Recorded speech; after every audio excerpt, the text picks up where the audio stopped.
This boy was expelled from the group. His name was Crash Valheim, born into the strongest lineage, yet treated like a failure. He was despised because of his ability to steal curses. Even so, thanks to him, the group reached the top. In the end, Crash was betrayed by his companion, who stole the girl he loved and even sacrificed innocent people. Now, everyone despises him. He was betrayed by Arthur, who planned to leave him behind and go back in time with the girls. Stabbed in the back, Crash could only watch as those he once helped laughed at his death. But when everything went dark, he woke up 20 years in the past, when he was still a child. Now, he has the chance to take revenge on the bastards who betrayed him.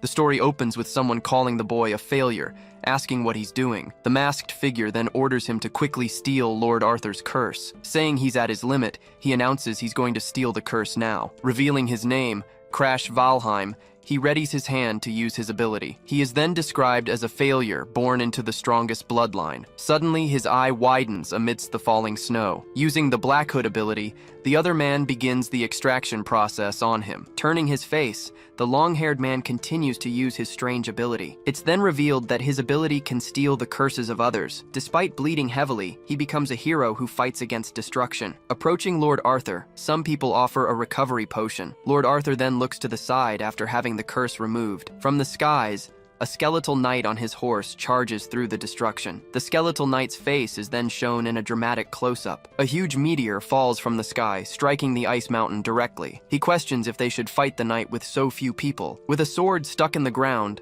a voice says it's impossible to go on. Calling for Sigrun and the others, he asks them all to come to him. The girls then gather around Lord Arthur, looking very worried. From a distance, a panting Crash watches everything and calls out Arthur's name. Angrily, he asks what the hell that bastard is doing now. Lord Arthur firmly replies that he will end it all. Kneeling in the snow, he laments that the world's hope has been extinguished. In disbelief, he stares at Arthur and asks if he's really giving up. He yells, asking if Arthur knows how many people sacrificed themselves for him. Then he sarcastically asks if hanging around with women has made him completely crazy. Furious, Sigrun interrupts and yells for Crash to shut his mouth immediately. She defends Arthur, saying he did everything he could. Calling him trash, she tells him not to lecture Arthur. Extending his hand, he asks how they dare speak to their savior that way. Kneeling on the ground, he shouts that no one would have gotten this far without his ability. With a shout, he warns that he's going to refresh their memories. At that moment,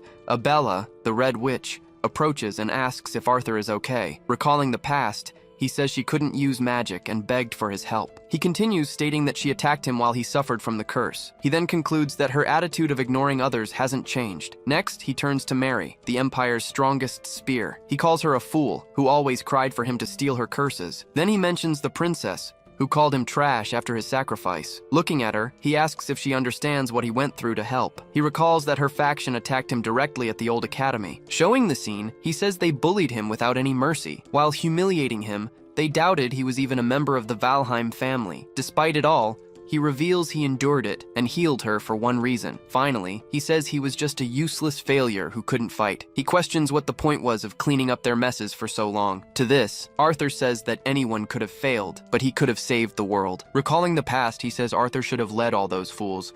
He remembers seeing Arthur on the front lines and deciding to stay by his side forever, so he asks why Arthur is giving up so easily right at the end. Arthur then replies that he can finally tell him the whole truth now. Revealing his plan, he says the world has ended and he will start over from scratch. Repeating the word, he asks what exactly starting over means. Arthur then reveals it's not the first time he's experienced the world's destruction. Pointing at him, Arthur reveals that his special ability is regression. He explains that this time, the girls can also regress and keep their memories. The idea is that they could all start over while retaining all their accumulated experience.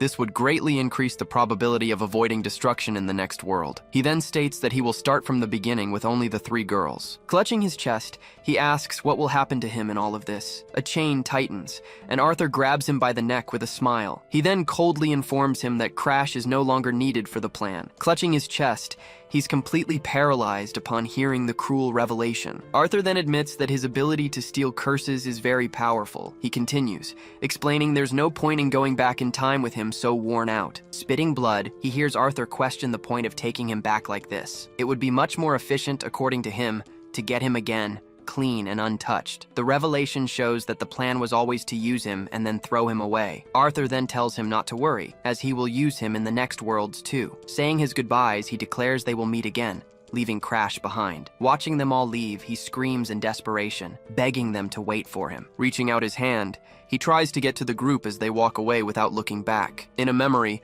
Arthur just watched as he was ignored by the entire group. Falling from the cliff, he screams for that bastard to take him with them. His hand loses its strength as his consciousness begins to fade completely. Clenching his fist, he gathers his last bit of strength to fight back. He then decides he won't let things end this way. His ability, Black Hood, can also steal skills, not just curses. Believing it's worth a shot, he activates his power with everything he's got. Using Black Hood, he aims at Arthur, who suddenly opens his arms. With his arms open, Arthur seems to be in the middle of his own activation. Then a large, shadowy hand lunges towards his former companion. With a smile, he's a bit confused by the result of his attempt. The shadow then envelops Arthur, beginning the skill extraction process. Having successfully stolen the power, he feels the ability in his hand and calls out to Arthur. Weakened, Arthur asks if Crash still hasn't given up fighting him. Touching his hand, Crash says he's already been through countless destructions. He reveals that Arthur left him behind in all the other worlds. Saying that now Arthur is the one being left behind, he hears Arthur ask if he's gone mad. Smiling, he stares intently at Arthur, showing that the tables have finally turned. Pointing to the night, he replies that maybe he really has gone mad. He then reminds Arthur that the world would only face complete destruction. With his hand on his chest, Arthur is completely shocked by what's happening. His eye widens, unable to believe the scene he is witnessing. Looking down, he remains paralyzed, unable to show any reaction. Then, he tells Arthur to fight alone if he doesn't want to die right there. From the sky, a powerful beam of energy descends at high speed towards him. Declaring his intention, he announces that he will be the one to save the next world. The scene changes, and he appears lying down, his eyes tightly shut. His face sweating, he remains motionless in bed for another moment. Suddenly opening his eye, he seems to finally awaken from a deep sleep. Reaching out his hand, he screams in fear upon waking up in a completely different place. Looking around, he tries to understand where he is and what happened. Seeing a large window, he begins to recognize the room he's in. Sitting on the bed, he realizes he's in the house where he lived as a child. With the regression complete, he notes that he is not as young as he appears. The narration explains the world erosion, a phenomenon where one world is consumed by another. When the erosion occurs, the environment changes, and a creature attacks one of the warriors. As a result, species from other worlds invade, bringing destruction wherever they go. Among them, creatures that resemble humans are a special kind of threat. Called world invaders, one of them attacks the village, making everyone run. Fighting against the erosion, a group of warriors prepares to face the threat. Preparing his staff, one of the members gets into position to launch a major attack. Known as the Azure Generation, the battle begins with everyone advancing together against the enemy, and there among them, he watched the situation with a very serious and distant expression. With a body that only sealed curses, he ended up joining the Azure Generation. Used as a vessel, he was betrayed and lived a miserable life. Back in his room, he looks up with a very surprised expression on his face. Waking up startled, he sits up in bed, trying to understand his surroundings. He then looks around and wonders if this is really his room. Touching his face, he realizes it's now summer, unlike the winter from before. Concluding he's in his childhood hall, he remains seated on the bed. Remembering the fight,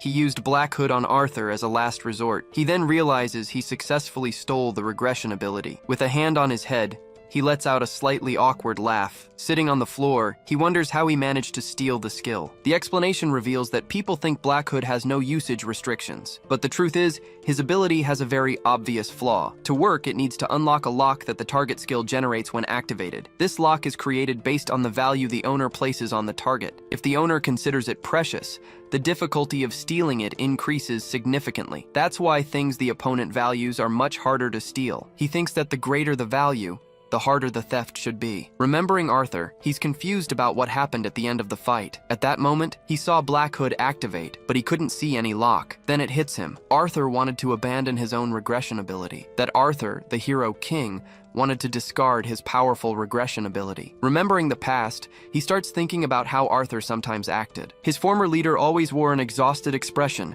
as if fulfilling an obligation. Repeating the destruction alone, it would have been impossible for him to remain completely sane. So he understands that for Arthur, Regression was the same as a curse. That's why he made the 3 girls inherit the memories and tried to regress with them. Then he realizes the plan was simply to leave him out of everything. But the fact that he stole the skill with Black Hood changes everything completely. This means that the Arthur of that world was left behind without regression. Hit by the meteor, he couldn't escape the destruction of the Blue Knight. Turning around, he says Arthur should thank him for stealing the skill he hated. Giving a slight laugh, he seems to understand the great irony of the whole situation. He then remembers how the group always left him behind alone. They all acted as if receiving curses was something anyone could do easily. Without ever caring, they just ignored all the suffering he was going through. With a smile, he says that bastard deserved what happened to him. Looking at his reflection in the mirror, he notices his body is now very small. He then sees that he's around 10 years old, with a short and muscular body. Being the result of training every day, he was trying to survive in the Valheim family. Being there, he understands he's right after the 10-year-old's ordeal ceremony. The Valheim family ceremony tested the skills and contract of each member. In it, the better the contractor, the higher the lord's status became in the family. Born without talent, none of the lords ended up choosing him during the ceremony. After that, he was kicked out of the main house with nowhere to go. He was then sent to Blue Pine Hall where the failures stayed. Looking out the window, he recognizes himself as the biggest failure of the Valheim family. Despite everything, he's the only one who knows about the end of the world, an end that not even the powerful Azure generation was able to prevent. Pondering, he wonders if he could stop the coming destruction. He then questions if he would be able to prevent the destruction of the entire world. Placing his hand on the glass, he watches the blue sky outside. Clenching his fist tightly, he tells himself not to be a coward. He then realizes it's not a question of whether he can stop the end or not. Remembering the battles, he understands he must stop the destruction no matter what. After all, if the world is destroyed, he will die along with it. With a determined smile,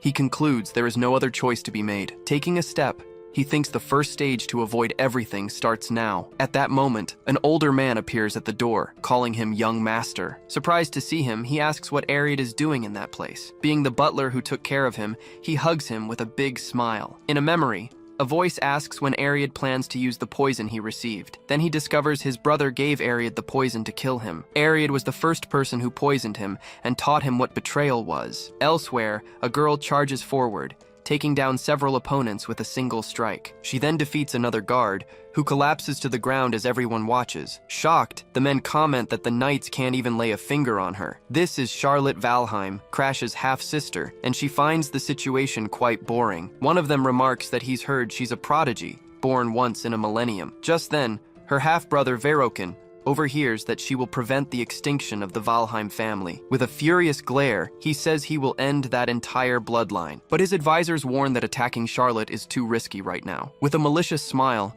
he decides he'll start by killing his brother first. Changing scenes, he calls the butler Ariad for a private conversation in the room. He then claims that Crash is blocking Ariad's path to advancement. Offering a vial, he says the poison will solve all the butler's problems. Ariad hesitates, explaining that he raised the young master as if he were his own son. Sitting in his chair, Verokin just stares at him and calls his name coldly. He then asks if Ariad will choose someone else's son over his own daughter. With his head bowed, the butler firmly replies that he cannot do that. Blood then splatters onto the plate of food, staining everything on the hall floor. His hand then trembles in the air as he seems to lose all his strength. Remembering the scene, he holds Ariad in his arms and calls his name in desperation. As he holds him, Ariad apologizes to the young master before finally passing away. With blood-stained hands, he hears Ariad say that he considered him a son. Letting his hand fall, he wonders what he has done now. Unable to bear the guilt, Ariad took the poison and left this world behind. The memory shows the voice asking when he will use the poison he received. He recalls the revelation that his brother gave the poison to the butler. Returning to the present,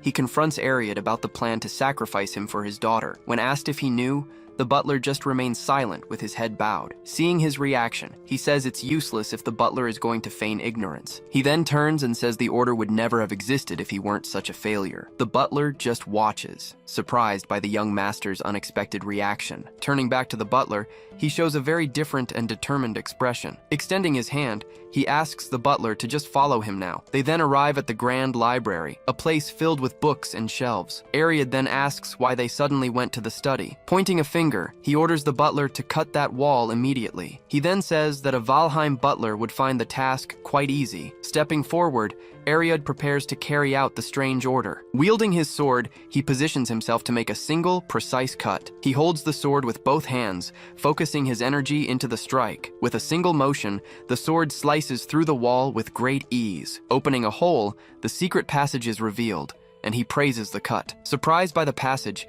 Ariad hears him congratulate him on a job well done. At that moment, the butler realizes the young master is completely different from yesterday. He then notices the passage is illuminated with moonlight pearls. Seeing the locked door, he approaches to examine the large lock. Looking at the door, he comments that the place brings back many memories. Back then, everything had already been completely burned down and was in ruins, but this time, he managed to get there before everything was destroyed. Ariad then asks if he should cut the chains locking the door. He replies no, as the chains cannot be cut by normal means. Preparing to test his abilities, he activates the Black Hood skill once more. The shadows from the skill creep forward and begin to envelop the entire lock on the door. Then, the chains shatter and the lock falls to the floor, startling Ariad. Ariad asks in shock if he has made a contract with one of the lords. He then remembers that at that point he hadn't yet made the contract. He then replies that he made a contract with some insignificant lord. The butler just watches, left completely speechless by the drastic change. Ariad remembers that just yesterday the young master seemed to have lost his will to live. He concludes that the boy changed overnight after making the contract. Seeing his potential, he believes the young master could become a great warrior. Ariad swallows hard, looking very tense about the whole situation. He then calls out to the young master, still recovering from the huge shock. Making a promise, he vows that he will not tell anyone about the secret. At that moment, the boy realizes the great flaw of the regression ability. By acting differently than in the past, he notices that Ariad is also changing now, but the memory of the Ariad who betrayed him remains vivid in his mind. He then thinks that by healing his daughter, he can earn his complete loyalty. Holding a piece, he decides he needs to increase his number of pawns while he's here. He says he'll think about the daughter later, telling Ariad to do as he pleases. With the secret library as the priority, he approaches the wooden door. Suddenly, the door's lock begins to react in an unexpected way. His eyes widen,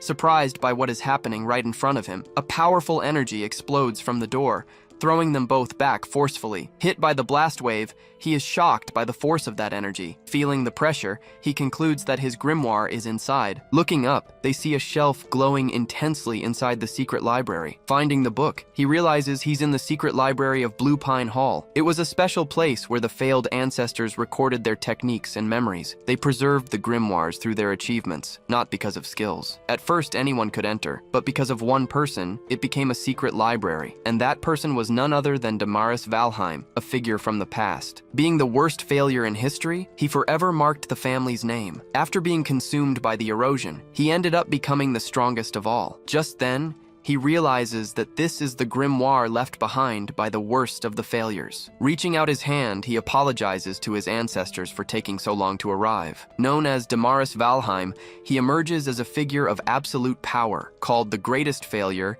he was also the strongest in history. Because of his fame, the world's strongest warriors challenged him. Effortlessly, he catches and neutralizes an enemy's attack. Then he unleashes his strength, sending all his opponents flying. Faced with his power, no one could even stand before him. That was his devastating technique, known as extreme blood immersion, all because he possessed a method to absorb the world's erosion. Years later, a young Crash said he didn't understand how Damaris lost control. Recalling the past, he reveals that he too was targeted by terrible curses. Then, he realizes he can use one curse to nullify another. His plan was to steal a curse that could control the first one's fury. Thus, the two curses begin to clash inside his body. As a result, the conflict between them generates a new energy. Seeing the outcome, he realizes he can also become much stronger. Calling for Ariad, young Crash gets the attention of his butler. Giving an order, he forbids anyone from entering the Blue Pine Hall. Accepting the command, Ariad walks down the hall with his sword in hand. Determined, he states that he will refuse Verokin's proposal to honor Crash. Furious with the refusal,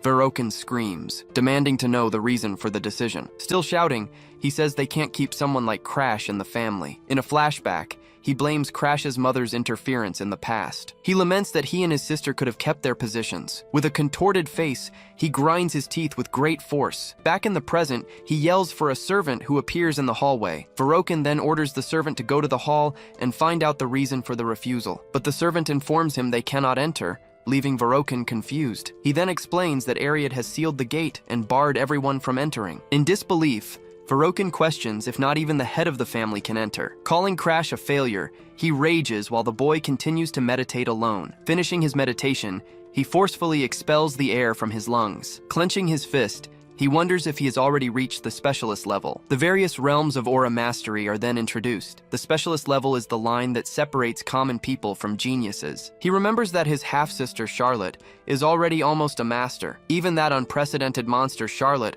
was unable to prevent the end. In his past life, she was completely powerless against the world's destruction. Compared to her, he is still just at the entry level of a specialist. Therefore, he questions if he can truly protect the world at this pace. His older version appears, saying he'll only know if he tries. He then tells him there's no need to lament his weakness. Continuing, he says that everything is different now from his past life, because now he can grow with the grimoire left by the family's failures. With a smile, his two versions face each other with the same determination. Full of confidence, he declares that he can become much stronger. Arriving to greet him, Ariad congratulates the young master on entering the specialist realm. Taking the towel, he asks them not to make a fuss over something like that. As he dries himself, he asks why the butler was waiting for him there. Ariad then informs him that his fiancée, Lady Bianca, has arrived at the Blue Pine Hall. Hearing the news, he freezes completely, not knowing what to do. Then, he remembers her as Bianca, the fearsome white demon of the future. In his past life, she became a servant to the world's invaders, but he remembers that for now,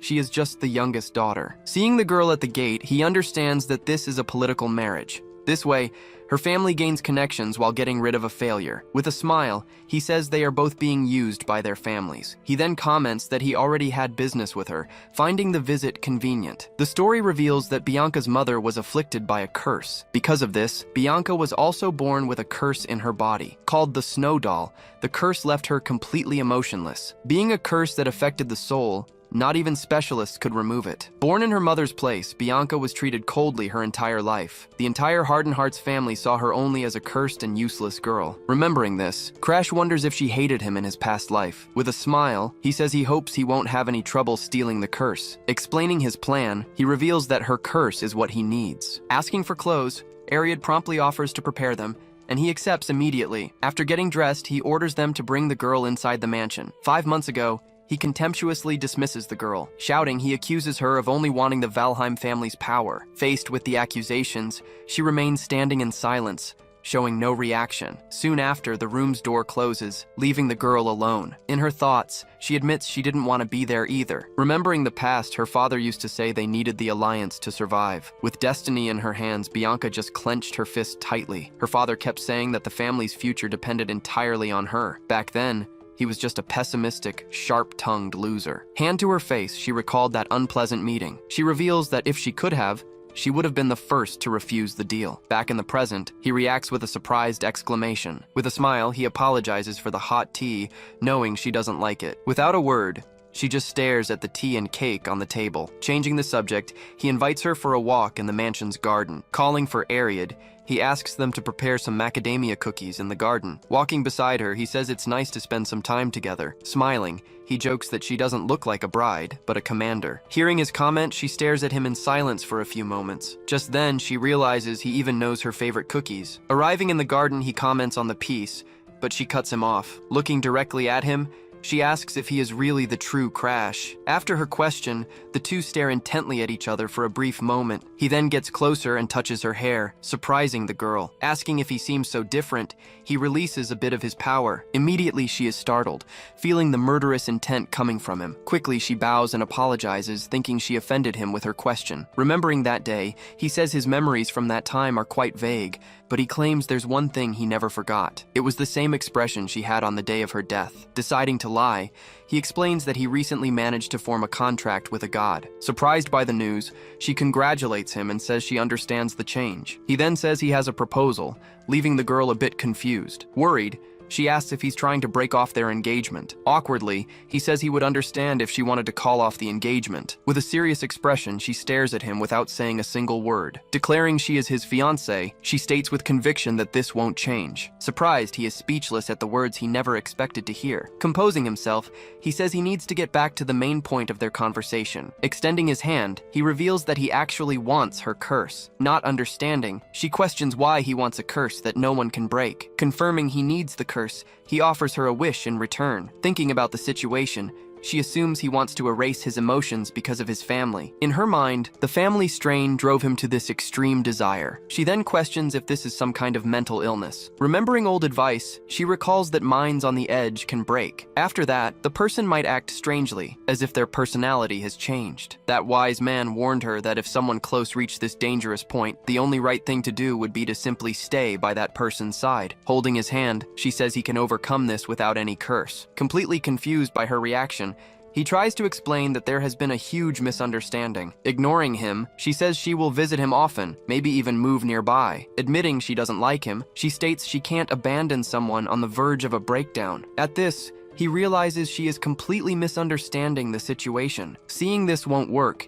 he decides he will test his ability secretly. Activating his power, he prepares to use the Black Hood ability on her. But instead of stealing it, the ability begins to generate a new condition. Suddenly, the power turns against him, causing an unexpected reaction. Then the unlock condition appears. He needs to become friends with Bianca. Realizing it's a double lock, he understands the curse is a vital part of her. Therefore, his condition is to befriend a girl with no emotions. Sending her back home would only accelerate her transformation into the terrible white demon. Deciding to cooperate, he says he's happy to see her more often. At this, she says she will confirm with her father and will be back soon. Watching her leave, he decides to use the time to read as many grimoires as possible. The next day, a large carriage arrives, unloading several boxes at the gate. Curious about the arrival, he approaches to see what's happening. But suddenly, a familiar voice from the carriage calls his name. It was Bianca, who announces she'll be living there in the hall from now on. Completely shocked, he shouts, asking why they have to live together there. Slowly opening his eyes, he's met with a rather unexpected scene. Beside him in bed, Bianca was still sleeping very soundly. Seeing she had slept there again, he wonders what he should do. Yawning,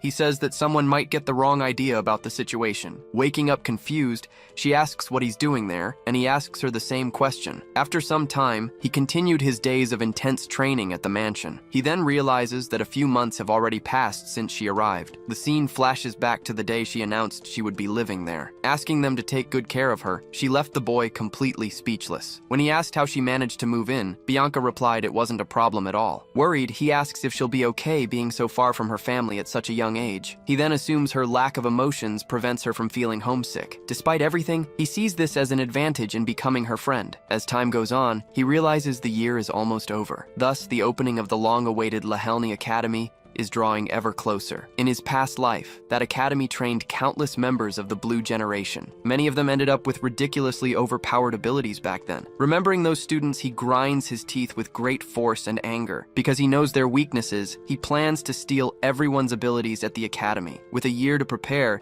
he knows he needs to get much stronger. Unfortunately, his natural talent seemed to be reaching its limit. With the grimoires, he can only reach the initial stage of an expert. To overcome this barrier, he needs to steal the curse and use immersion. Arriving in the room, he asks if Bianca was waiting for him again. She confirms, saying she can't leave him alone for too long. Ever since, she's been following him everywhere like a little bird. He then wonders how long it will take for her to see him as a friend. As he's about to ask her out, Ariad appears and calls for the young master. Ariad then informs him that an invitation from the Star Sanctuary has just arrived. It was a formal event for the young nobles of the kingdom to meet. Thanking the butler, he takes the invitation and confirms he remembers the event. In his past life, he isolated himself, so his memories are vague. His expression turns serious as he considers the decision to go to the sanctuary. Remembering a promise, he decides to go to prevent the tragedy from repeating itself. Confirming he'll attend, Bianca announces she'll go with him to the event. She then warns him, saying that people will likely criticize him a lot. Suggesting it would be better, he tells her not to go to avoid trouble, but Bianca refuses the suggestion, insisting she will go with him anyway. She then states that protecting her partner is the duty of a true fiancé. Patting her on the head, he says he just wanted her honest opinion. At that, she looks at him with the same supportive gaze she has always shown. The scene shows moments from the past few months where he was kind to her. Remembering his treatment, she comments that no one has ever treated her that way. Because of his kindness, she almost forgot the terrible first meeting they had. So she decides to go with him, not as his fiancé, but simply as herself. Hearing her declaration, he is left completely surprised and speechless. With a faint smile on her face, she just confirms that's how she feels. Arriving at the location, they come across the Grand Star Dragon Pavilion. Once inside, he is impressed by the wealth while Bianca feels ill. It's explained that nobles are respected for fighting against the world's erosion, but instead of training, many of them just enjoy themselves at luxurious parties. Stepping onto the carpet, the two walk toward the entrance of the hall. Once in the main hall, he wonders how many decent nobles are actually there. As they are announced, the guests comment on the arrival of the failure and the cursed one. At that, a woman warns others not to stare too long, or they'll be cursed too. Ignoring the comments, he observes everyone, surrounded by fake nobles on all sides. Suddenly, a noble figure hears the name Valheim and shows great interest. He then realizes there are also some true nobles in the Grand Hall. Among them was Balak Hogma, a future member of the powerful Blue generation. Beside him was the imposing Kasagi Elfin Amelia, also from that generation. Completing the trio was the forest archer, Anix Greiser. Seeing the interest from the three of them, he finds their attention a bit strange. He soon remembers that the real reason was his half-sister Charlotte. Remembering the past, she used to boast that no one could even beat her in a duel. Calling the sanctuary a dump, she would show off her superiority to everyone there. After the event, she would just say that the whole thing had been very boring. Returning to the present, he realizes she must have caused trouble here before. Noticing his distraction, Bianca lightly tugs on his clothes to get his attention. She tells him to ignore them, and he says he was just thinking about Charlotte. Stroking her head, he says he doesn't mind at all. Changing focus, he wonders when the person he's waiting for will appear. Suddenly, all the guests look toward the entrance of the Grand Hall. Then the herald announces the arrival of the long-awaited Lord Darling Danforlion. Arriving extravagantly, the eccentric noble greets everyone in the hall. Back in the past, Darling finds him covered in curses and wonders what happened. Analyzing the situation, he begins to gesture with his hands in preparation. Touching his face, Darling says he can combine the curses to heal him. He then invites him to be his test subject, promising a complete cure. Seeing the lack of response, he asks if the boy doesn't even have the strength to speak. Without waiting for permission, Darling announces he'll just start the procedure right now. Startled, he widens his eyes as he sees the energy forming in front of him. Trying to stop him, he shoves him away with a desperate scream. He then calls him a maniac, revealing this was his first encounter with Darling Danforlion. Back in the present, Darling's arrival causes a stir among the guests. Knowing what he's like, Crash says he would never miss an event like this. Asking Bianca to wait, he and some other boys grab food from the table. With her mouth full, she agrees to wait for him there. Across the hall, Darling watches him, finding his face familiar. Coming closer,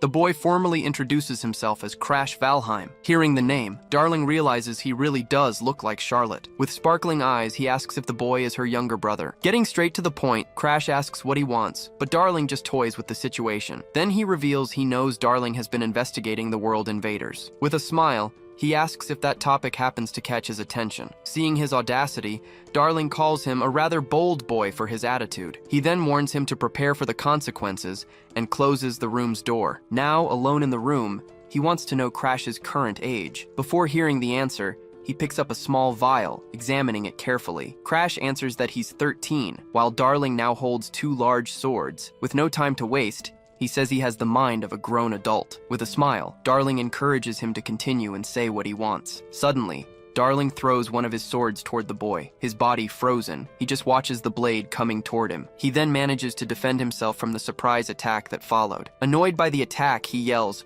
wanting to know what Darling is doing. With a smirk, Darling explains he just wanted to test his skills first. Finding this whole thing a drag, he just glares at the noble with irritation. Keeping up the fight, Darling says he'll listen and tells him to talk. Going on the offensive, he lunges with a quick strike against the noble. Blocking the blow, Darling asks if he wasn't a talentless failure. Crossing swords, he replies that he trains every single day without stopping. Then he reveals he can help with his research on neutralizing curses. Surprised, Darling asks what he knows about alchemy to be able to help. With a focused gaze, he continues to defend against the alchemist's attacks. Taking a quick step, he prepares to turn the tables in the fight. Caught by surprise, Darling is left speechless by the unexpected counterattack. Disarming him, he reveals he knows about the work on the erosion curses. He then explains that the theory is to use other curses to nullify them. Stopping the fight, Darling now listens intently, holding his sword firmly. Offering his help, he says he will collaborate on that important research. He then reveals he'll do it using his ability to steal any curse. Completely shocked,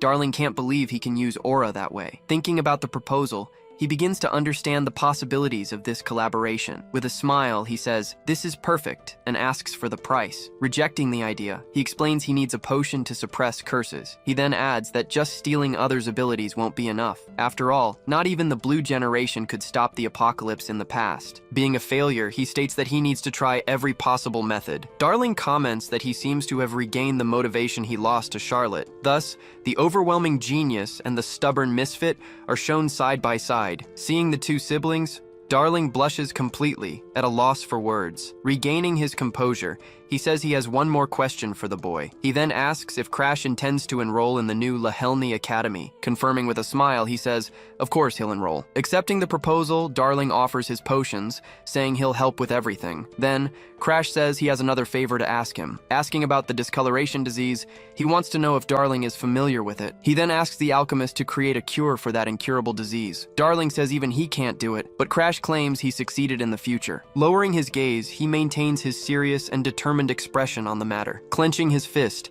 he shows all his conviction in what he just said. Then he states with absolute certainty that Darling can do it without a problem. His pride wounded, Darling cracks a smile, accepting the proposed challenge. Sealing the deal, the two bump fists in a gesture of trust. Already at the door, he says something has been bothering him a lot. He then asks if Darling likes his sister, receiving an overly enthusiastic response. Confused, Crash asks about him talking about boyfriends and empty places. Darling explains that he also likes men, as he's interested in both. Hearing this revelation, he's completely shocked, not knowing how to react. In shock, the noble shouts, questioning if he really heard the word by force. Crash then accuses him, saying he was about to lay a hand on a 12-year-old girl. He continues the accusation, and the noble panics, screaming it's not like that at all. Desperate, he yells that he was just following Lady Claudia's orders. Surprised, Crash wonders if he means Claudia from the kingdom of Starin. He explains that the order was to take Lady Bianca, and he had to use force. At that moment, his gaze turns to the young Lady Bianca. As the youngest daughter of the Hardenhearts family, Bianca is despised for her curse. He wonders why that princess would have specifically summoned young Bianca. Thoughtfully, he concludes that something about this whole story doesn't add up. He then realizes there must be some other connection behind it all, a connection linking a noble directly to the second princess. Then, the image of a specific noble with a smirk comes to his mind. Clenching his fist, he remembers the archer, Anix, who pursued Charlotte. He recalls that after being humiliated, the young man became completely obsessed. Remembering the past, he knows Anix targeted him because he couldn't defeat Charlotte. With a contemptuous sigh, he finally understands the whole setup. Irritated, he realizes that Anix is now trying to drag Bianca into this mess. He then announces that he'll go, leaving the noble utterly confused by his answer. Clarifying the situation, he says he's not going to see the princess, but Anix. Holding her hand, he criticizes the fallen noble's lack of instinct. Asking Bianca to go with him, the girl agrees, accepting his invitation. Together, the two start to walk away down the hall, leaving the noble behind. As they walk, he asks Bianca why she refused to go before. She begins to answer, remembering a vision she had of a wedding. She says she thought he would abandon her, but he didn't. He then asks why she disobeyed the order, ignoring a royal summons. Simply, she says it was because he asked her to wait for him. Surprised by her answer, a slight smile forms on young Crash's face. Patting her on the head, he tells her she did very well. Arriving at the door, they find Balak, who is stretching energetically. With a grin, he seems to recognize the newcomer's arrival. Balak then greets him, and Crash replies that he came looking for Anix directly. He explains that Anix had already given orders to let the boy through. Seeing the situation, Crash remembers that this was Balak Hogma, the young tiger. He recalls that Balak is a talented swordsman and completely unpredictable in combat. Heading toward the door, he realizes Anix sent him as a test. Suddenly, Balak challenges him, saying he was curious and wanted to fight. He argues that if Crash has already fought Charlotte, fighting him should be no problem. Even among the strongest, Balak was known for his sharp intuition. That's why Crash preferred to avoid a confrontation before finally finding Anix. Looking into his eyes, Crash realizes the young man won't give up so easily. With no other choice, he accepts the challenge and clenches his fist, preparing himself. Just then, Balak lunges forward, launching the first attack against young Crash. Dodging the blow, he leaps over his opponent with a precise acrobatic move. Planting his hands on the floor, he quickly spins his body to launch his counterattack. Then he comes down with a powerful strike, hitting Balak directly in the chest. With a concentrated expression, he puts all his strength into the single punch. The impact sends his opponent flying violently backward across the hall. Balak falls to the floor, knocked out by his opponent's swift and devastating attack. After the strike, he observes the fallen body,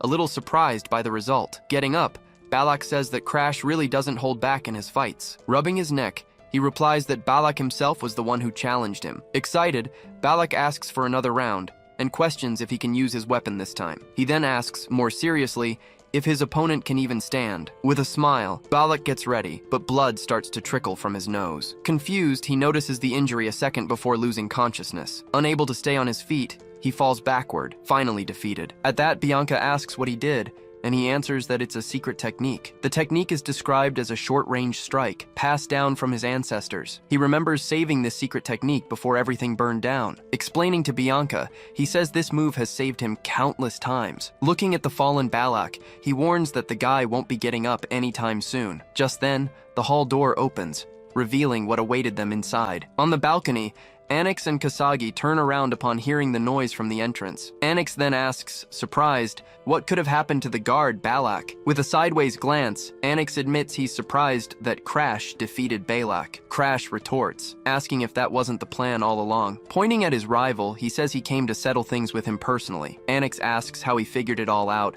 and Crash ironically confirms the rumors of him being a failure. Approaching him, he warns that after he defeats him, this story will be different. With a smile, he says that after this fight, the rumors about him will change. He says if the rumor is true, fine, but that changes today. With a smile, Anix just stares at him in silence, not rising to the challenge. Crash then remembers his former colleague, a nobleman named Anix Greiser. In a flashback, he recalls the time they spent together at the academy and in the Azure generation. After all this time, he realized Anix only kept him around because he was useful. His purpose was to be bait, thrown in front of dangerous monsters. In the chaos, he grows desperate, seeing that everyone else has fallen. Clinging to the edge, he begs for Anix's help, who just watches him from above. Anix explains that his reputation would be tarnished if it were discovered that he led them into a trap. He concludes that if he is the only survivor, no one will ever know the whole truth. Shouting, he warns that he won't let that happen and that Anix will be expelled. With a cold smile, Anix says not to worry, because the blame will fall on him. He continues, saying that since everyone already hates him, the matter would soon be forgotten. With a sarcastic thank you, he bids his friend farewell, leaving him to his fate. Furious, he yells, asking if Anix ever considered him a real friend. He yells that Anix only got close to him to get near Charlotte. Coldly, Anix replies that's exactly why he can't stand him. Continuing the insults, he accuses him of having no skill and only twisting words. Saying it all ends when Charlotte gets married, Anix simply turns his back. Looking back, he comments that maybe it's better for things to end this way. While Anix wishes for a beautiful ceremony, the young man starts to lose his strength. Unable to hold on, his hand finally slips from the cliff's edge. Seeing his imminent fall, he wonders if this is really his end. Suddenly, Arthur appears and catches him, asking if he's okay. Returning to the present, he reflects that this was the beginning of his next misfortune. He remembers that Anix was expelled and then desperately tried to get married. Tauntingly, Anix says he even talks and looks like his sister, Charlotte. Annoyed, he realizes that, in the end, some things never change. Warning him not to use her name,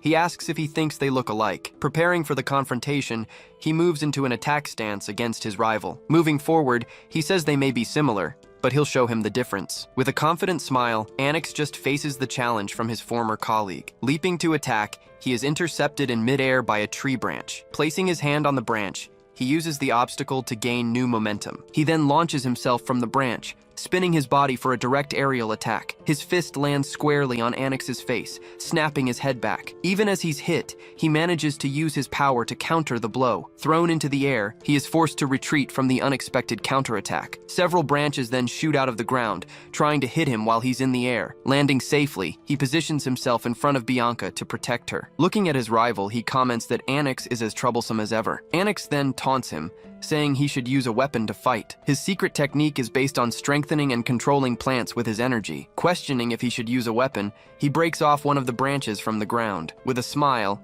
he announces he will fight using his opponent's own plants. With a smirk, Anix asks if he really thinks he can do that. Challenging him, he sends several branches to attack, telling Crash to try and block them. Dodging with agility, the young man evades all the branches with no difficulty. In shock, Anix wonders how he managed to dodge an attack like that. He then says that Charlotte might have been able to, but Crash is just a failure. With a smile, Crash announces that Anix is simply his natural enemy in this fight. He explains that he's seen his abilities before, so he knows every move. Taunting his rival, he asks if Anix is still thinking about young Charlotte. Irritated, he asks if the boy is sure he wants to push his luck. Anix then releases a wave of power, striking the ground with his branches. Jumping back, he manages to escape and create a safe distance from the attack. Using his technique, he summons an enormous wooden titan from the ground. With a smile, he announces the name of his technique, the powerful wooden titan. Seeing the scene, Kasagi screams desperately, begging Lord Anix to stop immediately. She knows that if that attack hits Crash, the situation will be irreversible. Seeing the enormous fist descend,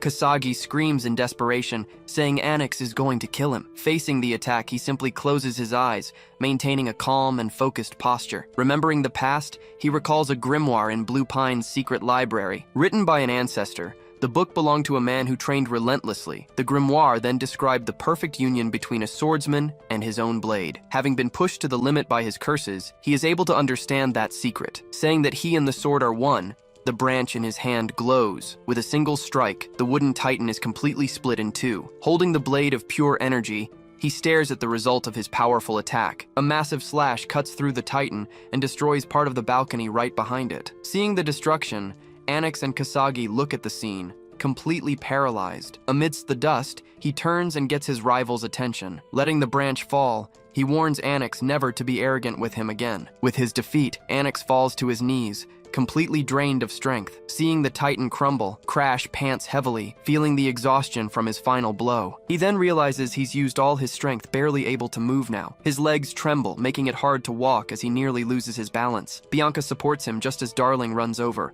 offering to help carry him. Suddenly, he reacts in pain and starts coughing, startling everyone there. Darling warns that he'll die at this rate and asks Bianca to hand him over. Pleading for her trust, he finally manages to take the young man into his arms. As he carries him, the nobles comment in shock about Anix's defeat. Turning his head, Darling notices that rumors about the fight are already spreading. He concludes that whether it was bold or reckless, Crash will be famous when he finally wakes up. Still, something about what happened at the party that night bothers him. He remembers Anix's expression and feels his rival is planning something else. Carrying him, he tells the boy not to die before helping with his research. In a flashback, a young Crash is seen training, blocking wooden logs. A week after the sanctuary, he trains and says he's finally recovered from the blow. Reflecting on the fight, he says he would have ended up worse than Anix if he'd kept going. If he had been awake, he regrets he could have prepared to steal the skill. He then reveals he had two ideas in mind for stealing skills. His plan was to make his opponent doubt their own technique by completely crushing them. By destroying the target's confidence,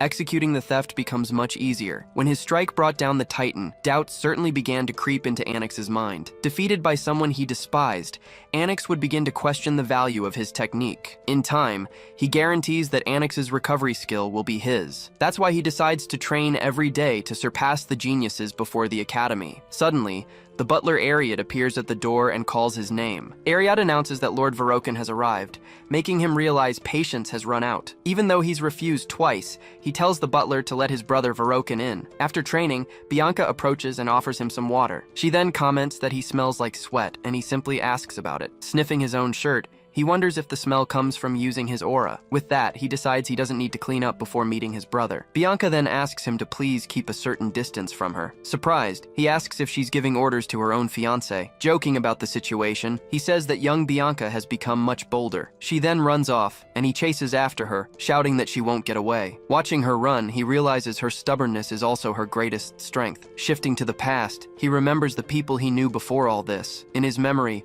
Arthur appears and coldly calls his name. Questioning his attitude, Arthur asks if he thinks he can stop the world's destruction. The memory of Arthur makes him recall the entire journey they had together. Admitting the truth, he knows that Arthur was a true hero until the very end. Back in the present, he wonders what Arthur might be doing at that moment. Then Verokin, the third son of the Valheims, finally appears before him. Looking at his brother, he says that even heroes need a rest. Verokin points out that he used to avoid eye contact, but now he stares directly at him. Confirming the rumor, Crash asks how his brother found the time to visit. Verokin then announces that the academy will be accepting students based on exam results. With a smile, Crash tells his brother he'd better start preparing. Annoyed, Verokin wonders if the boy is mocking him. Boasting about his family's power, he claims to be of pure Valheim blood. He warns him not to get arrogant for defeating Anix, calling the situation a joke. Saying it's normal for a commoner to worry, Crash simply replies, "I imagine so." Verokin gets angry at his tone and asks what he meant by that. Changing the subject,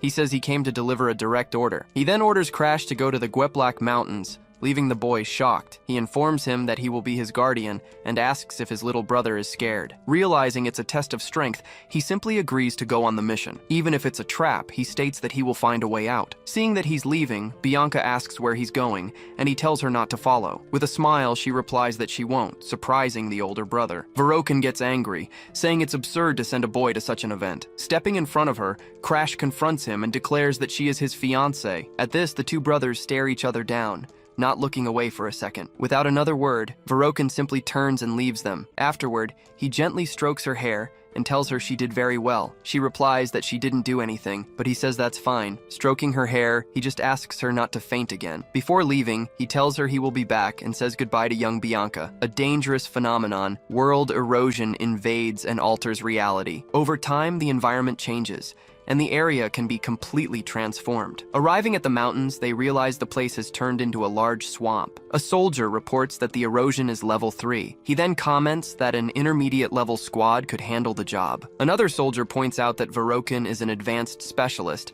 and can handle it all easily. At that moment, Verokin turns and gets his younger brother's attention. He says he brought him there so he could get some field experience. With false excitement, he thanks his older brother for the opportunity, but the only reason he was there was for one thing, a secret objective. He wanted to test a new method to control his own rage in battle. Without wasting time, he charges forward and easily slices one of the creatures in half. Meanwhile, the knights complain that the enemies never stop coming. He warns them about the monster's bites and how they should protect themselves in combat. Impressed, a young soldier asks if he's ever fought in a world erosion before. Replying to the soldier, he says he's only 13 years old. Verokin wonders how a failure can be so calm during his first erosion. He remembers that during his first time, his pride was completely shattered. He then realizes his brother's attitude is completely different from his own. With a smirk, he tells Verokin not to compare him to him. Hearing the taunt, his brother becomes visibly irritated by that response. Verokin then places a hand on the hilt of his sword, deep in thought. He then starts to wonder about a future possibility. He considers what would happen if his younger brother grew up like Charlotte. The idea of Crash surpassing him would make him the family failure. Angry, he yells, asking why his brother doesn't just become like him. Crash then calls out to him, pulling him from his dark thoughts. He warns that they're close to where the main creature should be. With a smile, Verokin says that luckily it seems easier than before, but he warns him, saying they need to be even more alert because of that. Explaining the situation, he warns that a single creature sustaining the erosion is dangerous. At this, Verokin yells at the knights not to lose their nerve because of him. Telling them to handle it quickly, he dismisses them into the forest to fight. Deciding to focus on his own goal, he concentrates to begin his plan. With enhanced vision, he says he can now see the erosion's energy. Taking off his mask, he prepares himself and says, all that's left is to absorb the energy, but he admits he's nervous. as the whole process is very dangerous. His eyes then widen from the immense pressure of the energy in his body. Suddenly, he coughs up a huge amount of blood, yelling the word, "Step." Verokin asks if he's okay, and he says he just tripped on the ground. Refusing help, he coughs up more blood and feels the energy's effect. He explains that the energy is like a toxin, but he can handle it. Following the grimoire, he begins to mix his aura with the erosion's energy. His aura then merges with the energy, flowing like a powerful river. His eyes then change, showing the result of the fusion of the two energies. Feeling the energy, he hunches over, trying to resist the advance of the rage in his body. He then understands what the rage is like, realizing that anyone else would have gone insane by now. Because of this, he decides it's time to use that secret family technique. Recalling the story, he remembers the blind ancestor who found the hidden library. Unable to read the grimoires, the ancestor sealed the door again forever. But he left behind a single grimoire so no one else would get trapped. That grimoire taught the secret art he was about to use. A powerful energy then begins to emanate from his entire body, a perception through aura. The technique was known as the sixth sense. With it, he can clearly understand everything happening around him. Using the technique, he realizes the place is no longer shrouded in rage. Seeing the storm of energy subside, he finally overcomes the rage with his power. Despite his success, he wipes the blood from his mouth, feeling the side effect. Knowing it's temporary, he understands the rage can return at any moment. Because of this, he realizes he still needs Bianca's Snowdoll curse. Clenching his fist, he says he managed to stabilize his energy, even if just for a moment. For the first time, he feels he has reached a new level of power and control. Just then, he senses a strange presence and turns, wondering what it could be. Before him, a huge creature of flesh with a human face appears out of nowhere. With its eyes closed, the creature's face seems strangely calm and serene at first. Then, the monster's eyes open, revealing a completely hostile and dangerous intent. Attacking the knights, the monster begins to destroy everything in its path. Watching the creature transform, he realizes that it was the core of the erosion. With a terrifying roar, the monster reveals its true and terrible final form. Completely shocked, Verokin can't believe what he's seeing right in front of him. At that moment, he also freezes, understanding the gravity of the dangerous situation. Before the two brothers, the demon of 1,000 faces finally reveals itself completely. Holding his sword, Verokin prepares to lead the attack against the great monster. Then, the blade of his sword begins to glow brightly with his energy. A fiery energy then completely engulfs his entire sword. With his weapon in flames, he prepares to use his technique called Ignis. Amazed, the knights remark that Lord Verokin's power is spectacular. Looking at the scene, he remembers that skill called Ignis. In a flashback, he recalls the same skill that burned his arm before. Alone, he watches his brother prepare for the coming fight. He remembers how his brother used to be completely unbalanced in combat. He then wonders what could have changed in his brother after so much time. With a smile, he says he hopes nothing has changed about his brother. Meanwhile, the monster attacks the knights, who cry out about the enemy's curse. One of the soldiers screams in fear, questioning the curse that erases faces. Another knight says that if even the senior members are struggling, there's nothing they can do. Seeing the danger, one of the knights warns that they should retreat immediately. Ignoring the warning, Verokin charges forward, preparing to attack the monster alone. Leaping into the air, he descends with his flaming sword, striking the monster. Hit by the fire, the monster screams in pain from the powerful attack. The impact causes a huge explosion, devastating the entire battle area. Reaching out his hand, he yells for the knights not to give up and to seize the opening. Astonished, the knights are impressed by Lord Verokin's power in combat. Excited, the soldiers shout to follow their commander's lead in the battle. With a smile, Verokin wonders if his younger brother is watching all this. He then looks for his brother, but can't find him, wondering if he's dead. Then he realizes the young man wasn't looking at him, but at the monster. Surprised, he turns and looks in the same direction his brother was facing. He then notices the monster is crying tears of pure blood. Seeing this, the faces on the monster's body begin to cry as well. With its eyes completely black, Verokin realizes this is anything but normal. With a nervous smile, he understands the situation is very bad for everyone. As he moves toward the monster, he is quickly surrounded by its shadowy arms in the air. Feeling an impossible pressure, he wonders what is happening. He then decides they need to kill the demon before the situation gets worse. Shouting for everyone to attack together, he leads a powerful wave of fire against the monster. When he sees the attack didn't work, he questions how that could be possible. He then orders the knights to attack again before the monster transforms. Furious with their hesitation, he yells at the knights for being afraid of the creature. Suddenly, he he realizes all his soldiers are completely paralyzed. Realizing the situation, he understands the curse affected them without even touching them. Then he remembers the disturbance and realizes everyone has already been affected. Facing the creature, he understands the trap they have all fallen into. The scene changes as a heavy storm begins to pour down over the entire forest. With a tightness in his chest, he starts struggling to breathe properly. Lying on the ground, he screams in desperation, saying that it's killing him. With a final scream, he feels he's going to die in that dark, rainy forest. Amidst the rain, a huge, shadowy hand moves to attack the young Verokin. Desperate, he wonders why this is happening to him right now. A voice then says he is going to die because he is simply pathetic. The voice continues,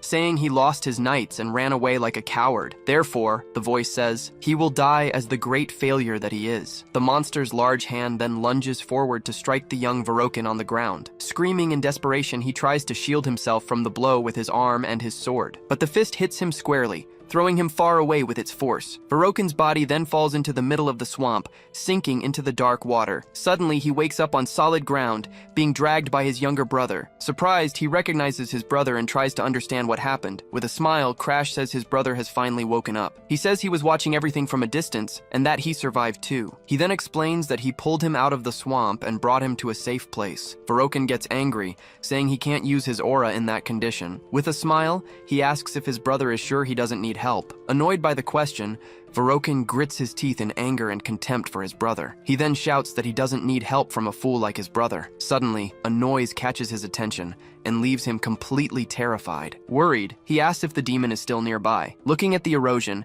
he says the field may have closed in around them. Terrified, he realizes they can only get out if they kill the thousand-faced demon. Punching the ground, he yells in anger, and his brother calls out to him. He then reveals he has a supreme technique he learned from Lady Charlotte. He says it was this technique that allowed him to fight Anix. Surprised, Verokin wonders if Charlotte would teach her secret art to him. He asks if his brother thinks the technique can defeat the demon. Seeing he's going to die anyway, he says he'd rather at least try. He holds out his hand and says he understands why Verokin doesn't trust him, but he reminds him of Charlotte's strength, asking if he trusts her. Agreeing, he says Charlotte is a genius, and sticks his sword into the puddle, but he warns that if the plan fails, they will both die there together. With a dark smile, he assures his brother that he won't fail. On a rainy night, tension hung over the dark, silent forest. Hidden, Verokin warns that the thousand-faced demon is approaching them. He then asks if Crash is ready with the Ignis, and gets a yes in return. Holding his sword, Crash announces that their showdown begins now. Suddenly, someone lands right in front of them,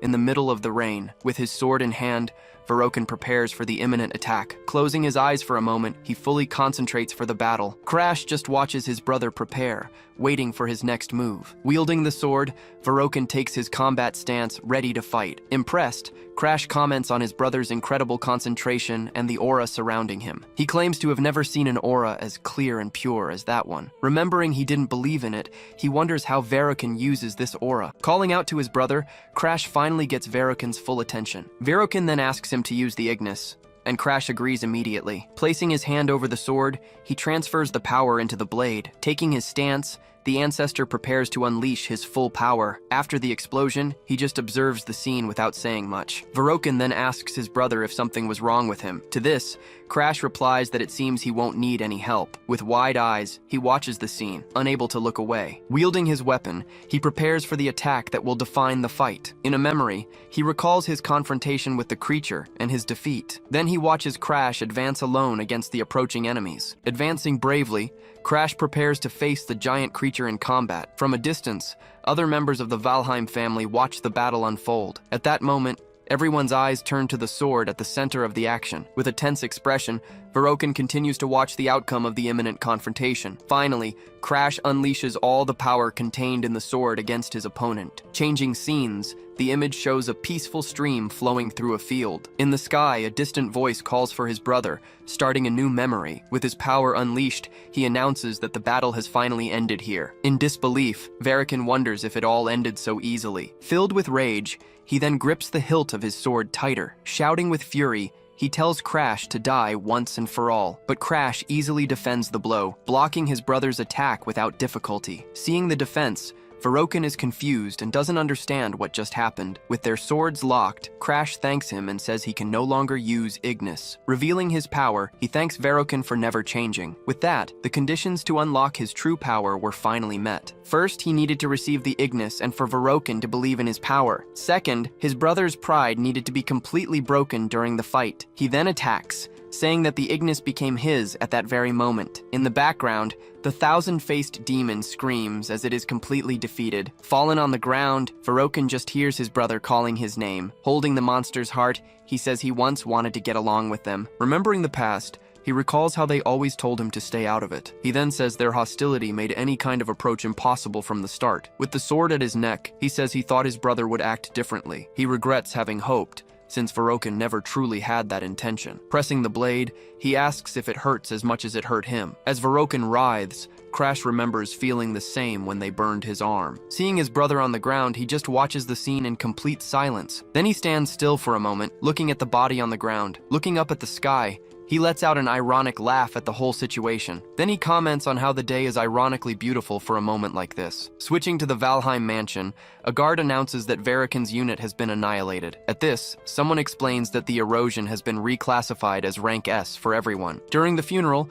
they comment that Crash only survived because of Verokin's sacrifice. Outraged, a servant shouts, asking why only the family's failure survived. The head butler then orders them to honor the sacrifice made to protect his brother. Asking that the sacrifice not be wasted, he is seen entering the Great Hall. He then realizes they believed his testimony, so there's no reason for them to be suspicious. Walking through the place, he concludes that the mission had excellent results because of Verokin. Recalling the process, he confirms that he has adapted and now controls his sixth sense. Through the Ignis, he shows he has gained the power of the black flame in his hand. He explains that the flames are an ace up his sleeve and that no one else needs to know. Arriving at the door, he prepares to deal with the problem of the official investigation. After a voice grants him entry, he notes that the cause of the problem is unknown. Knowing the truth, he knows the blame lies with the invader who uses their servants. A woman receives him there, saying that Lord Crash had finally arrived. Introducing herself as Saphira, the investigator informs him that they were waiting for him there. Noticing the black star, she surprises him with her sudden perception of the mark. She then comments that she didn't expect to meet him again so soon, leaving the young man quite confused. Calling her an immortal, he decides to propose a direct deal to her. Pointing his finger, he offers to erase her immortality forever. With a different kind of smile, she asks if by any chance he might be the regressor. Revealing her other form, she says that fate sent her to the wrong man. In a flashback, the immortal known as August is shown completely chained and defeated. Before the regression, they tried to steal his immortality, but ultimately failed their mission. Then, Lord Arthur explains that now he can barely regenerate without any power. Mary Diana understands he used servants because his body was cursed and immobile. Annoyed, Sigrun questions if it's truly a pity, recalling the chaos he caused. Grabbing her arm, Sigrun warns her not to act so self-righteous. Then Lord Arthur declares the problem is over, and there will be no more needless fights. With a steady gaze, he comments that it's still a great pity. Crash then appears, agreeing they couldn't steal the enemy's immortality. Damaris then says that even if he were reborn, that would be impossible. He explains that the condition was absolutely impossible for anyone to fulfill. Back in the present,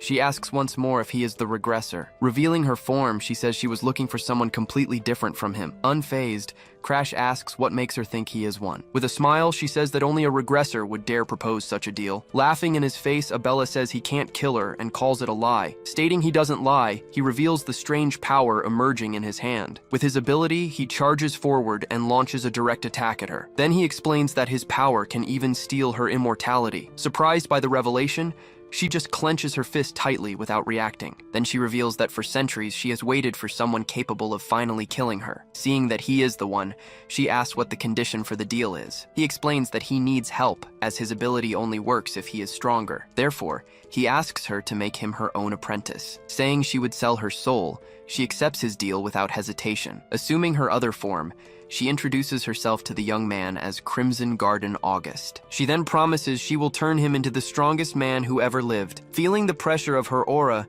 he realizes her power is overwhelming. Remembering her power, he knows that with her help, he can become stronger. With a clenched fist, he vows to protect his world with this borrowed power. Understanding the rule, he knows he can no longer regress on his own, because if the world perishes again, he will disappear along with everything else. Happy to have her by his side, he calls her Crim while extending his hand. Hearing the name, she questions him, seemingly not recognizing the word he said. With a slight smile, she calls him Crash, changing the tone of the conversation. Next, she demands he call her master and flicks him. Relieved, he says he can now finally leave that place forever. Watching him leave, she asks if he no longer lives in that large mansion. Just then, a hooded woman appears, while he barely remembers his parents. Informed that his mother is requesting him, he is surprised by the unexpected summons. The woman confirms the request, adding that she also has another message for him. She then reveals that the head of the family wants to meet him, leaving him shocked. He immediately imagines his father sensed something through the connection with the stars. Asking him to wait,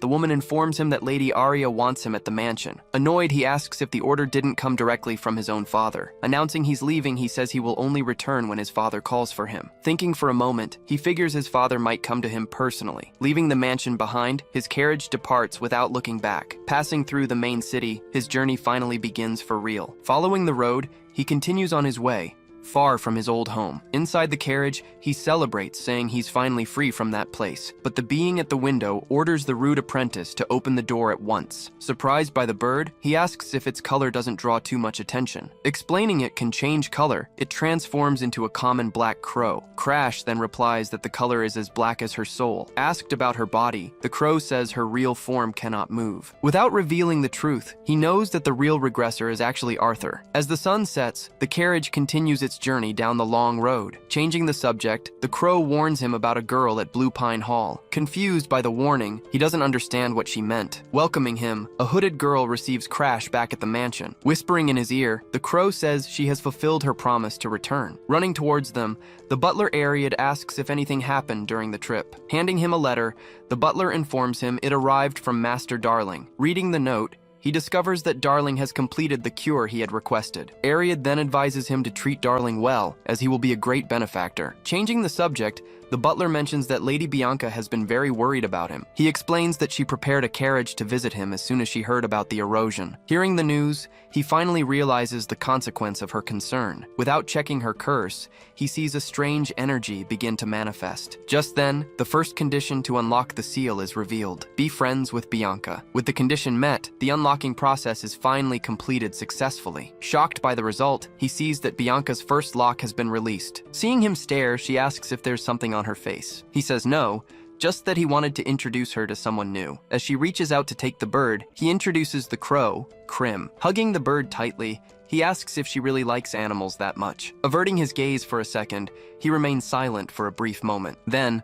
the second condition is revealed, to become the most precious person to her. The possibilities are then shown, be it a father, a son, a friend, or a lover. Since he's her fiancé, he says the lover option seems most likely. As the girl tries to grab him, the crow struggles to escape. With a fixed stare, she continues to watch the scene in complete and total silence. Seeing the whole scene unfold, the crow flies back to his shoulder. The crow comments that she wouldn't let go, and Crash says she liked him. As night falls, the crow turns and asks what's wrong. Telling him to cut the chatter, the crow says it wants to test his strength. Lying on the ground, completely exhausted, he hears the crow say it was disappointing. Hearing the taunt, he replies that's why he considers himself a failure. Lying on the ground, he explains that everything he achieved was through effort and knowledge. Trying to get up, he says that in 5 years, someone talented would easily surpass him. But the crow lands in front of him, interrupting with a however. In its imposing form, it declares that in its presence, talent means nothing. It then explains that with its ability, Crash can simply steal any existing talent. Promising to elevate him, it says it will take him to the top, where everything will be his. Taking a step forward, the master prepares to make his final request. In his human form, he orders Crash to also steal his own immortality. With a clenched fist, Crash accepts the challenge. Full of determination for the future, facing the gate under the moon, he confirms that this is their plan. A few days pass, and the scene shifts back to the front of the grand mansion. Arriving excitedly, Darling Danforlion calls out to him with a euphoric shout. In a training stance, Crash asks since when he suddenly became his darling. Stretching, he asks if the newcomer brought what he had asked for earlier. Showing the vial, he announces that the item is finally ready to be used. When Darling asks if Crash still has doubts, Crash tells him he's always been a genius. At the compliment, Darling is visibly surprised and speechless at first. Then he hugs Crash tightly, who yells at him to stop. After being pushed away, he remembers some very important news he has to share. Saying that Anix has changed, he leaves Crash completely confused about what happened. He reveals that Anix had stopped training but came back after the last incident. Annoyed by the news, Crash complains that Anix is an idiot who just causes trouble. From the branch, the crow comments that Valheim's strength was truly impressive. It then says that this could work and that it was thinking of a tonic for him. Suggesting he ask the genius, it tells Crash to have him make the potion. Being a rare elixir, the potion increases the user's aura and strength. Seeing Crash worried, the crow assures him it will just tell him the recipe. Calling out to Darling, Crash asks for another favor, receiving a very sarcastic reply. Asking him to make the potion, he surprises Darling, who asks if it was an inspiration. Saying he'll cover the cost, he explains that he remembers things from his regression. At that, the crow tells him to repeat it, so Crash begins to list the necessary ingredients. Continuing the explanation, he details the complete recipe for the alchemist beside him. After hearing everything, Darling seems to finally grasp the complexity of the secret formula. Jotting everything down hastily, he wonders about a specific part of the recipe. Impressed, Darling asks where he learned it, and the crow says it's a Valheim formula. He then says he can make it, but the real problem is getting the ingredients. Explaining the difficulty, he says the fungus only grows in Hardened Heart's territory. To solve this, Crash says he'll ask for help from his fiancée from the Hardened Heart's family. With only the dragon grass left, he comments that it's a very mythical herb. Warning of the danger, he mentions that the grass can be bought on the black market. As Crash considers the option, Darling offers another way to get the item. He then reveals that the prize for the Empire's tournament is that exact golden grass. Remembering he's a Valheim, Crash explains that his participation would cause a diplomatic issue, but Darling reassures him and offers a potion, saying the genius has a plan. Holding the vial, he asks if the potion is meant to make him invisible. Suddenly, he screams in desperation as his body begins to change completely. Transformed, he's told the disguise is perfect for the open entry tournament. At this, Darling hugs him and says it would be great if he joined his harem. Perched nearby, the crow just watches the whole commotion without moving. Crushing the vial in his hand, he asks if this is some kind of joke. Completely terrified, Darling backs away and starts apologizing profusely to the young man. A few days later, Crash is training intensely in the room, preparing for the fight. With a focused gaze, he and his master face off before the training begins. Moving forward, the crow starts to attack with a series of fast, precise strikes. Spinning in the air, he continues the offensive, giving the boy no chance to react. Trying to defend himself, Crash dodges the attacks coming from all directions. With wide eyes, he manages to predict the next attack and prepares to defend. Using his sword, he barely blocks the blow, avoiding the hit. Even while dodging several strikes, he ends up getting hit by others during the training. Knocking him down, the crow says that's enough training for today. He then explains that the technique he taught is an advanced counter-attacking skill. Combined with his intuition, he says Crash has reached a level close to precognition. He then adds that with the elixir, his body will catch up to his mind. Saying they need to leave, he gets a confirmation from the boy, who is still on the floor. Now on his feet and wearing his cape, he prepares for the next journey. Holding the potion, he asks if the other guy brought what he had asked for. In a flashback, he asks if the potion will keep him hidden during the tournament. Annoyed, he says his friend should have given him this potion from the start. Asking about the duration, he hears the effect lasts for about a day. Holding the item, he complains that his friend is useful, but also exhausting. As he's welcomed, he hears that everyone was waiting for his arrival. The butler explains he has arranged for a merchant to help with the illegal border crossing. He praises Ariad's work, saying the mansion is secure. With a smile, the butler accepts the task and prepares for what's to come. Vowing to protect the place, he declares he won't even let the head of the family inside. Turning to the carriage, he remembers the day Darling gave him the cure. Kneeling, a man thanks him for curing his daughter, saying he has no more regrets. But Crash interrupts him and orders the man to serve him until told otherwise. Questioning the man, he asks if that isn't a small price to pay. With tears in his eyes, the man agrees and promises he will survive anything. With a smile, Crash says he can finally forget Ariad's past betrayal. As he begins to say his goodbyes, he has one more person to thank before leaving. With a basket in her hand, Bianca listens as he thanks her for the favor she did. He tells her she needs to rest, but she says she'll be back as soon as she gets the fungus. Handing him the basket, she says she'll wait for him at Blue Pine Hall. No rush. With a smile, he agrees and promises to return as soon as he can. Opening the basket, she finds sandwiches and asks if that was what the noise was about. Saying she'll eat later, she just watches the scene with her usual expression. Wishing him a safe trip, she hears him ask her to be very careful as well. Preparing for the journey, he announces that they are heading to the Empire. During the trip, he trains with his sword, preparing for the upcoming tournament. In the middle of the forest, He absorbs the energy of the erosion to strengthen his body. Flying beside him, the crow asks how the power of erosion is behaving. He explains that the last 5 days have been peaceful, thanks to the merchant's safe route. Suddenly, the merchant woman's apple falls to the ground, catching the crow's attention. Seeing the woman surrounded, the crow realizes there's a problem with the carriage. Arriving with his group, the bandit leader announces he'll take the lead. Grabbing her face, he startles her, and she regrets not having sensed them. Hopeless, she wonders if they're going to die like this in the forest. Suddenly, a surprise attack hits the bandits, catching them off guard. With his hand outstretched, Crash emerges from the shadows to help the woman in danger. Seeing the interference, the bandit leader wonders what the kid is doing. Angrily,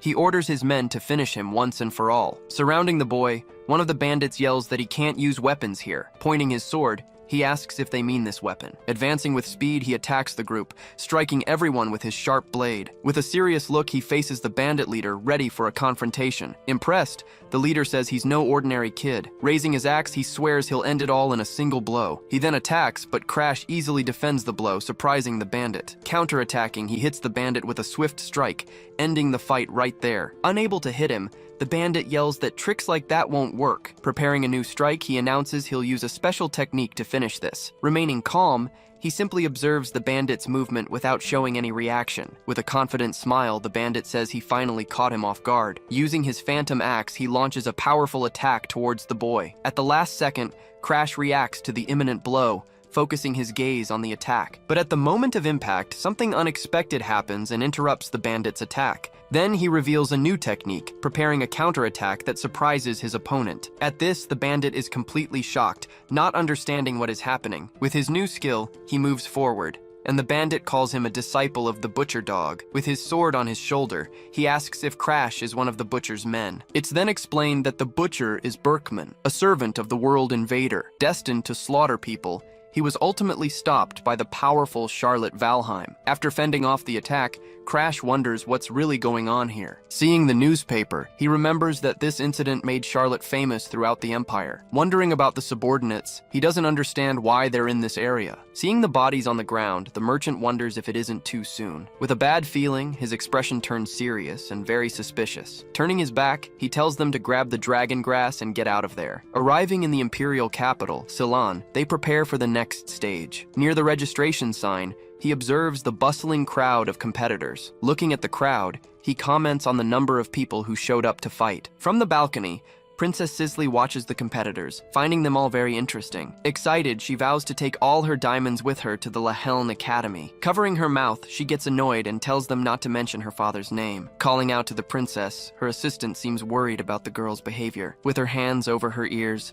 Princess Sisley tries to ignore her father's voice. Since she was 7, she was already solving math problems far too advanced for her age. Seeing her talent, her tutors said she could rewrite the Empire's history. With this, she became a potential candidate to take the throne in the future. Crumpling the paper, she knew that getting involved in the succession would be certain death. Tossing everything aside, she decided she needed to make everyone give up on her completely. To survive, she had to become a completely different person from who she was before. From then on, she used her mind to act like an uncontrollable troublemaker. Over time, even those who praised her began to think they had misjudged her. Watching the princess, the assistant knows her behavior is just an act. From the balcony, the princess points and tells her assistant to look at a specific person. Observing the young man, she comments on his dark aura and half-closed eyes. She also points to the crow perched on the hooded young man's shoulder. Questioning if he's from Valheim, the assistant doubts the enemy family would show up. Asking them not to underestimate her instincts, the princess prepares to approach him. Leaping from the balcony,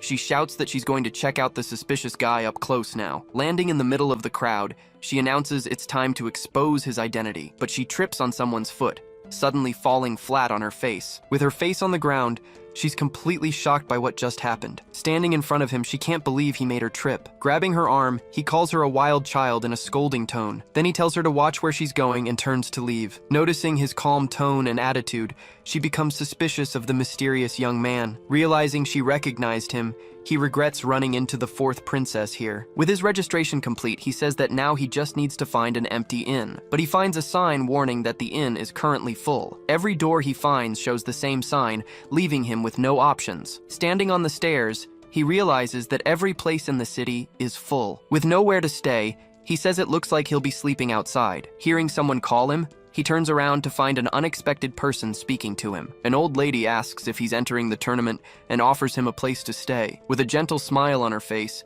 she waits for the hooded young man's answer. Even though the crow finds it suspicious, Crash accepts the kind lady's offer. Being scolded, he says he slept in his past life and won't do it again. With disdain, the crow just complains about regressors as it follows the young man down the street. Arriving at the house, the old lady announces they've finally reached their destination. Going up the stairs, he thanks her, and she tells him he can use the room on the second floor. Relieved, he celebrates having a bed, but then he sees the princess standing nearby. With a smile, she recognizes him and says he's the guy from earlier. Covering his face, he's speechless at being discovered by the Empire's princess. Deciding to ignore her, he heads for his room, trying not to be recognized by her anymore. As he goes to open the door, he comments on how strange the whole situation is. Being ignored, the princess wonders if he likes boys, remembering Darling. Hearing her assumption, he gets annoyed as an embarrassed Darling appears in his memory. Hiding in his cloak, he says she's not his type and that there are others. Saying he's under no obligation to answer, he keeps walking and ignores her completely. With a smile on her face,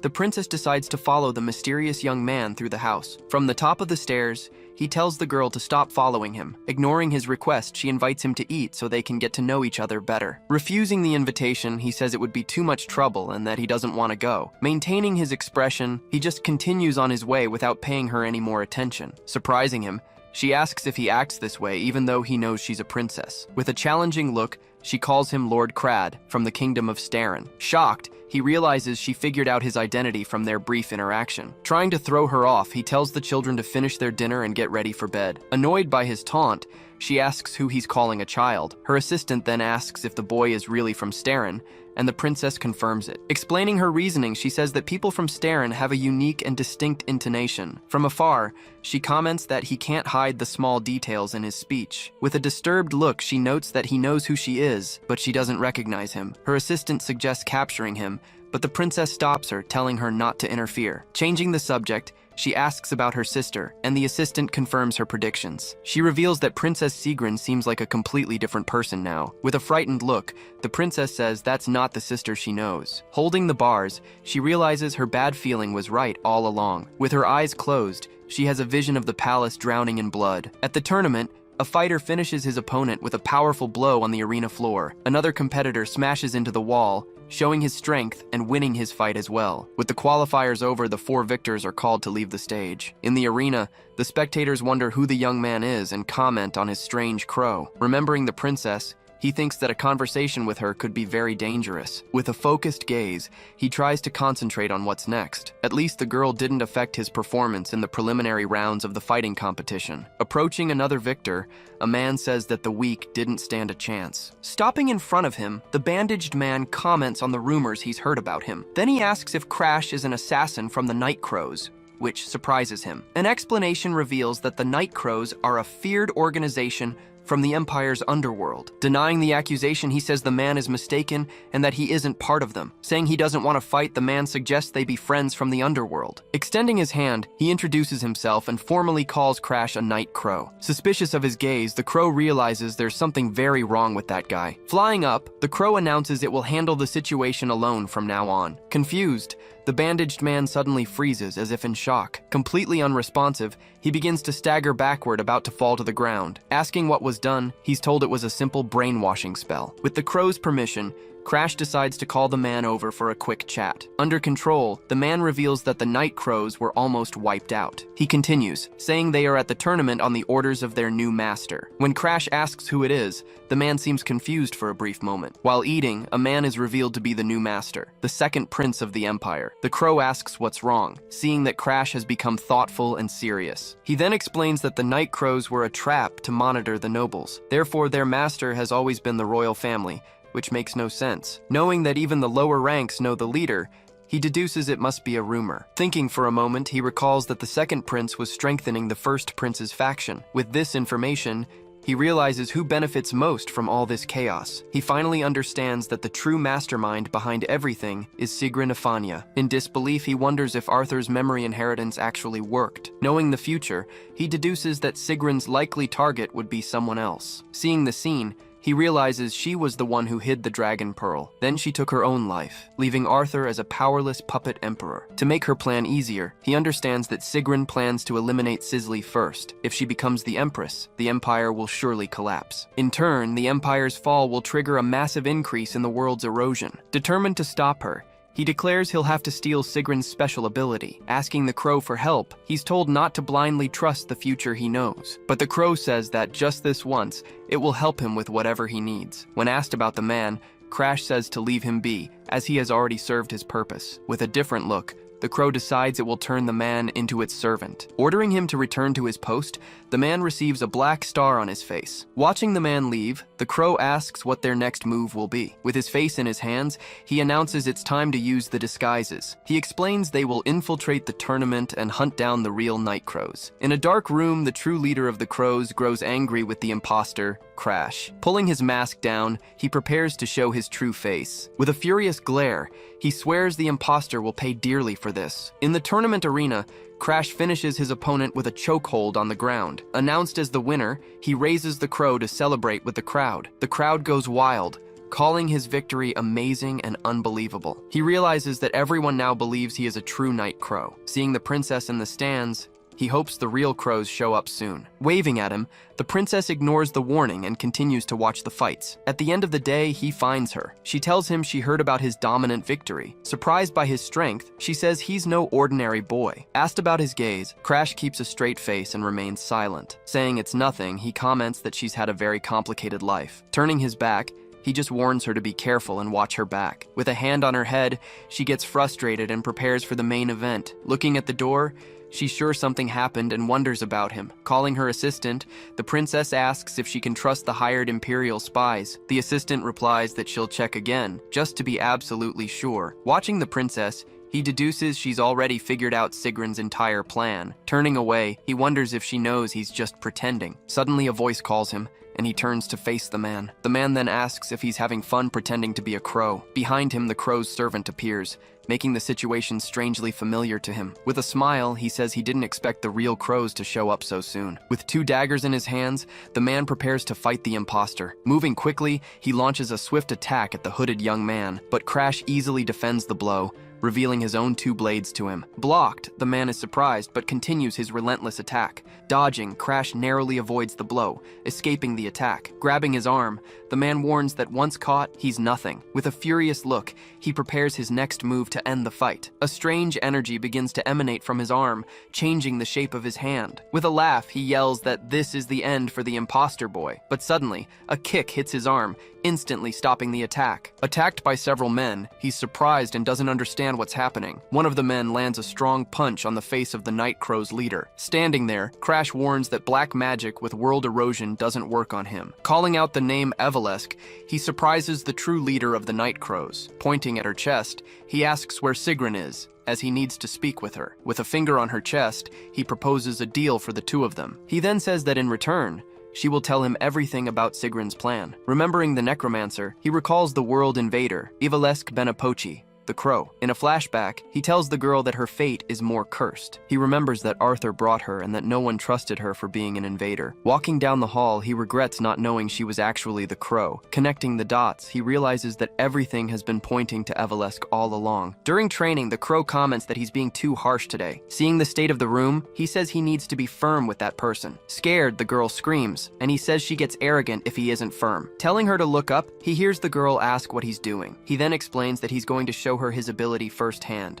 Right there. Using his power, he says the target is the heart that belongs to her. With the Black Hood ability, he reveals the many locks sealing her heart. Closing his eyes, he realizes that with so many conditions, the standard approach won't work. Facing the girl, he says he can retrieve her heart if she gives him permission. Without waiting, he moves closer and prepares for the next step of his plan. She gives her permission, but he warns that he needs more than words. Desperate, she asks what to do, and the crow tells her to listen. Questioning if she's tired of her current life, he makes her reflect on everything. He tells her to imagine a future where she can relax all day without any worries. But he warns her that if he fails, she'll have to work for the royal family. Screaming that she doesn't want to work anymore, she unleashes all her necromancer power. Surprised, he says that this is the true power of a mighty necromancer like her. Crying, she says she's already worked for 1,000 years and begs for his help. He then explains that she needs to entrust her heart to him so she'll never have to work again. Screaming that she doesn't need the heart, she hears that it's still not enough. He then asks her to offer her heart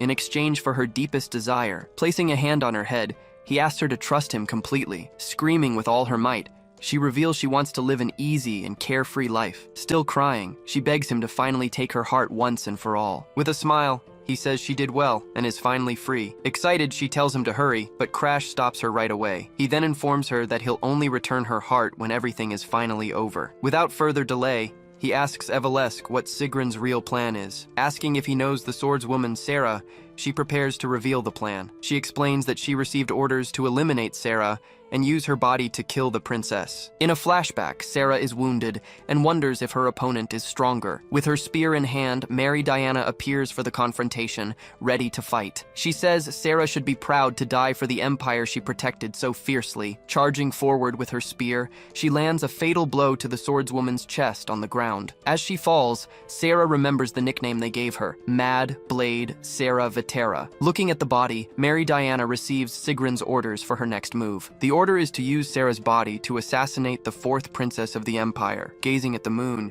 she remarks that it's been a year since her return. Missing Arthur, she says she's doing all of this for him and Sigrun. The scene shifts to a house shortly before the end of the world. In a flashback, the girls talk, preparing for what's to come. Remembering their meeting, Arthur asks them to meet in front of the peace statue. Excited by the promise, she went to the arranged location with great anticipation in her heart. But Lord Arthur never showed up for the meeting, leaving her waiting for him. Alone, she realizes that neither Arthur nor Abella are anywhere to be seen. Walking down the street, she wonders where he could be, since she's waited a year. With her hand on a post, she says she must believe and will regain her strength. Carrying her spear, she vows that she must push herself and complete her mission. Stopping in front of Evelesque, a large man with a sack calls out to her. He then asks if the crow boy from the tournament was one of her bodies. Confirming, Evelesque is told it was a nice touch to use the crow to draw attention. Threatening her, Mary Diana warns her not to do anything while Sigrun is away. Frightened by the threat, the necromancer agrees without even being able to look back. Watching the man leave, Mary Diana comments that she usually collects ugly bodies. With a smile, she asks why Evelesque kept one as cute as Crad. With a smile, Crash says it's a shame that he's just a body. In the finals, he faces his opponent, a 14-year-old commoner named Pere. Holding his weapon, he knows that Pere only appears to be a kind-hearted young man. Drawing his sword, he reveals that Pere is one of the warriors of the Azure generation. Next, Pere says that he doesn't like murder and doesn't seem to be the type. He continues, saying they can both stop being crows and live normally at the academy. Facing Crash, he says that he hasn't changed at all and is still the same as before. Asking him to give up, Pere charges forward, ready for the final battle between them. Wielding his weapon, Crash thinks that Pere is a kind and good-hearted friend. The judge interrupts, giving Pere some advice before the fight truly begins. With a serious look, Crash warns that clinging to hope will prevent him from resisting. Pere is shocked, recognizing the stance of rejection Crash takes before him. The judge then lunges with a surprise attack, revealing himself as a hidden enemy. Using the 10 steps of the shadow, he attacks,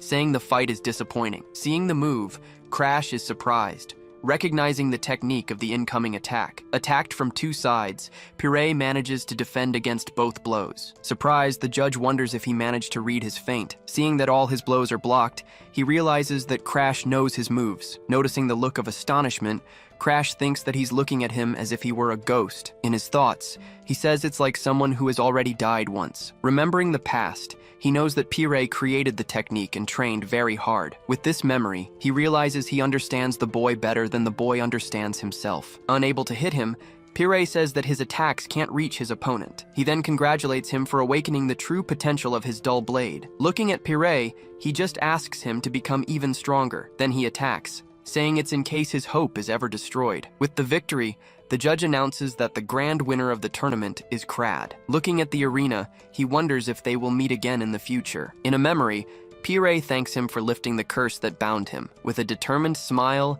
he promises that he will work hard and protect this world. With the vision of the past, he says it was the first thank you he ever received. Turning his back, He simply says goodbye and that he'll see him at the academy. Fallen on the ground, the judge laments as his sword and disguise lie discarded. After the tournament, he says they will meet again in La Helm soon. With a smile, Prince Chiffon congratulates him, praising his performance as the Night Crow. He then imagines that with the crows, the throne will naturally be his in the future. Before the prince, Evelesque says it's an honor to gain his royal favor. Suddenly, a man approaches them, and the prince becomes alert at the interruption. Stepping forward, a group of knights begins to surround everyone. Annoyed, the man asks who they are and how they dare to interrupt the second prince. Surrounded, the prince wonders why the Black Dragon Knights are present. A woman steps forward, preparing to announce the accusation against him. With a firm gaze, she announces that Prince Chiffon is under arrest for attempted murder. Surprised, he shouts and asks why he would kill that fool Sisley, his sister. The woman then reveals they found a signed order from him in the crow's hideout, shouting that it's ridiculous. He denies writing any such order. He then orders Evelesque to execute the traitors who are framing him. Suddenly, a voice asks who exactly was killed in this whole situation. With the princess by her side, Sarah asks when exactly she was killed. Watching the scene unfold, Crash comments that this is all very strange. Not understanding anything, Mary Diana wonders how he was so convinced of her death. That night, Mary Diana ran desperately, realizing her premonition had come true. In another scene, she questions Sigrun about the loyalty of the spies they hired. Deciding to check for herself, she recalls that all of them had betrayed them. Then, she wonders who could be targeting Lady Cicely at that moment. With a bad feeling, a dark creature appears and surprises her in the hallway. Then a mysterious voice offers its immortal power in exchange for her life force. Confused, she realizes the crow's voice is speaking in her mind. Suddenly, an energy completely envelops her, making her scream uncontrollably. During the process, a strange, glowing mark appears inside her eye. Grabbing her face, she asks what that creature just did to her. Right after, an enemy with a spear appears right behind her in the hallway. Turning slowly,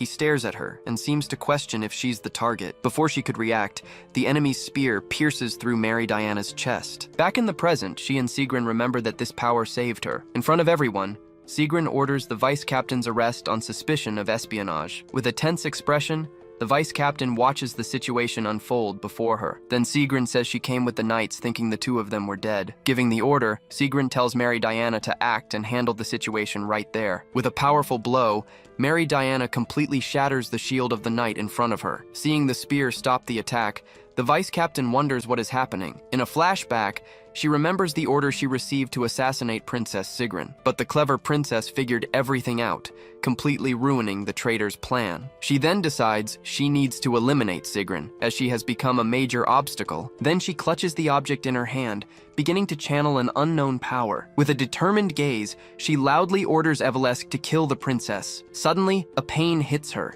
and she loses control of her own ability. She then says she can't disobey the order that was engraved on her heart. Desperate, a figure emerges from her body as she screams for Crash's help. At that moment, Crash Valheim's hand appears and intercepts the ongoing attack. Clutching his chest, Crash prepares to intervene in the battle that has just begun. In desperation, she realizes the object on her chest has simply vanished. In a flashback, it's shown that the plan to eliminate the princess failed. Furthermore, the attempt to overthrow the second prince also came to nothing, and to make matters worse, she also lost Evelesque's heart in the midst of the confusion. Realizing everything went wrong, she is completely devastated by her total failure. But then, she decides she will kill the princess with her own hands right there. Seeing an opportunity, she prepares to attack while everyone is focused on Evelesque. Taking a step forward, she propels herself to begin her high-speed advance. With so much force in her push-off, the ground cracks completely under her feet. Using her ability, she charges toward the princess at an impressive speed. Getting very close, she readies her spear for the final blow against the young woman. But at the last second,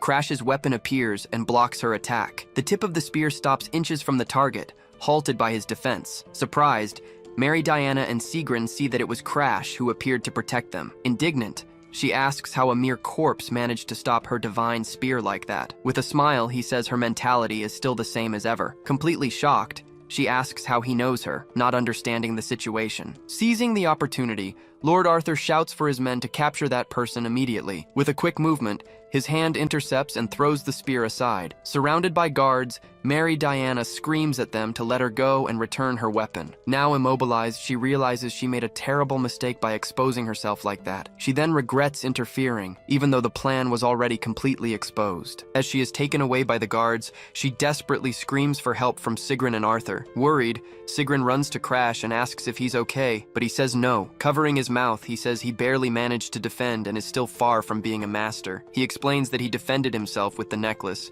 and Sigrun says the important thing is that he's safe. The princess then blushes, watching him from the corner of her eye with a slightly different gaze. Taking advantage of the confusion, Lord Arthur orders his men to search for other conspirators in the area. As he begins to sink into the ground, he warns Sisley to be careful of her siblings. Seeing him leave, she asks him to wait, but he says he's already used to it. Mary Diana questions his words, while he simply says goodbye and prepares to leave. With a downcast gaze, Sigrun laments that he left without giving her a chance to thank him. So she decides she will go after him at the academy to repay her debt. Elsewhere, Crash explains that his teleportation for people has certain limitations. Shortly after, he hands her the special orchid she asked for, saying it was a lot of work. Fulfilling his promise, he tosses the heart to Evelesk, who is quite surprised. She says he seems different from the invaders, leaving Crash confused by the term. The crow then explains that he used an erosion power to stop the attack. Because of this, Evelesk believed the story, thinking he was the same type as her. As he sits down, he is interrupted by the crow, who brings urgent news from his servant. Then,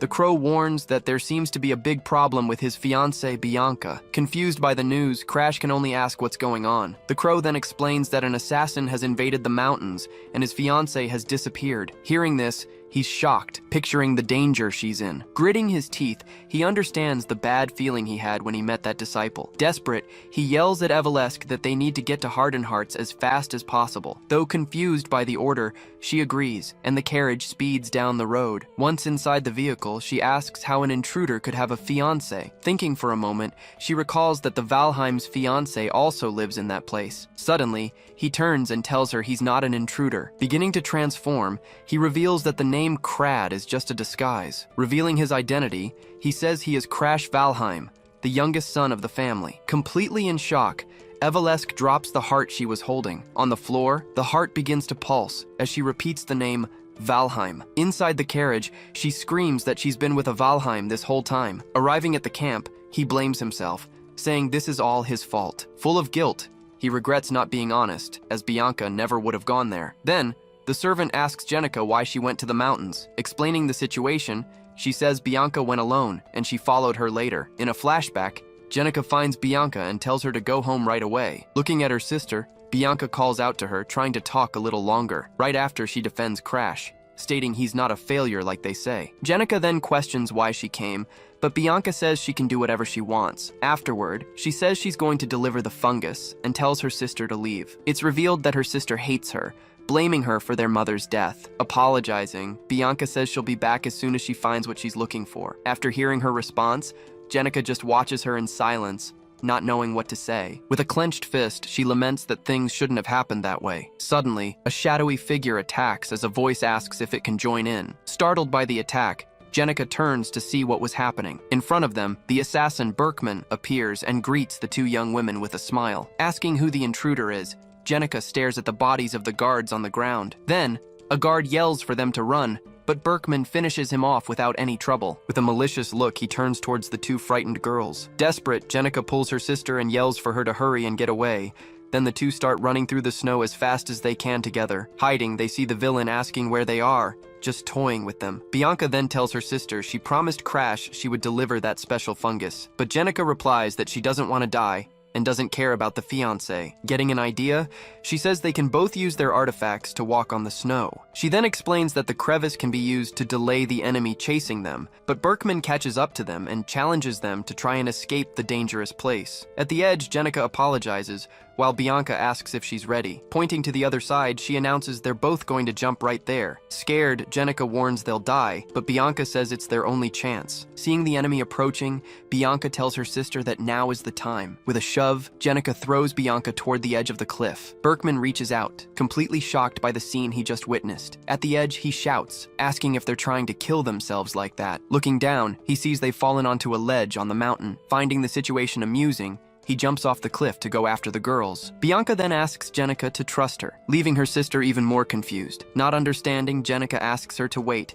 trying to process the dangerous situation. As the enemy grabs for her, Bianca shoves her sister away, ensuring her escape. Landing safely, Jenica desperately screams the name of the sister who was left behind. Devastated, she cries and laments Bianca's sacrifice, who gave herself up for her. Covering her face, she says that was the last thing she was able to see. She recounts that the search party said the snow must have cushioned the fall.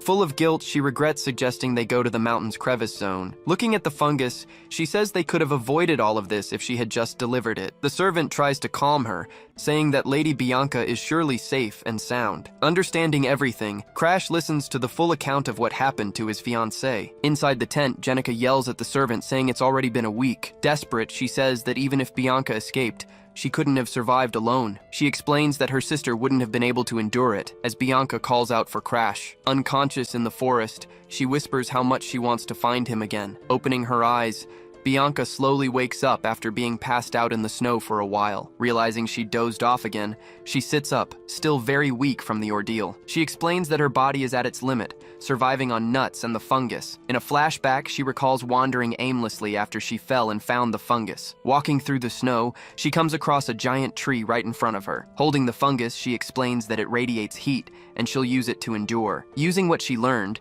she took shelter and treated her wounds to survive. Even so, she wonders how much longer she can last in these harsh conditions. Remembering the promise, Berkman suddenly appears behind her with a threatening look. With a smile, he says he's finally found her whereabouts in this forest. He then declares that the chase is finally over, and this is the end. Hungry, she turns and finds something buried in the snow nearby. Finding some nuts, she apologizes to the squirrels and takes a few to eat. Without her noticing, an axe is thrown with full force in her direction. Barely missing her, the weapon embeds itself in a tree right behind the girl. Looking back, she's startled by the sound, still holding the nuts in her hand. Suddenly, a giant explosion erupts in the distance of the snow-covered forest. The force of the impact throws her violently to the ground, sending her rolling through the snow. Still on the ground, she lifts her face, trying to understand what just happened. Standing in front of her, Berkman calls her strange for not being scared. He then complains that Valheim's fiancé gave him much more trouble than he expected. Grabbing her by the neck,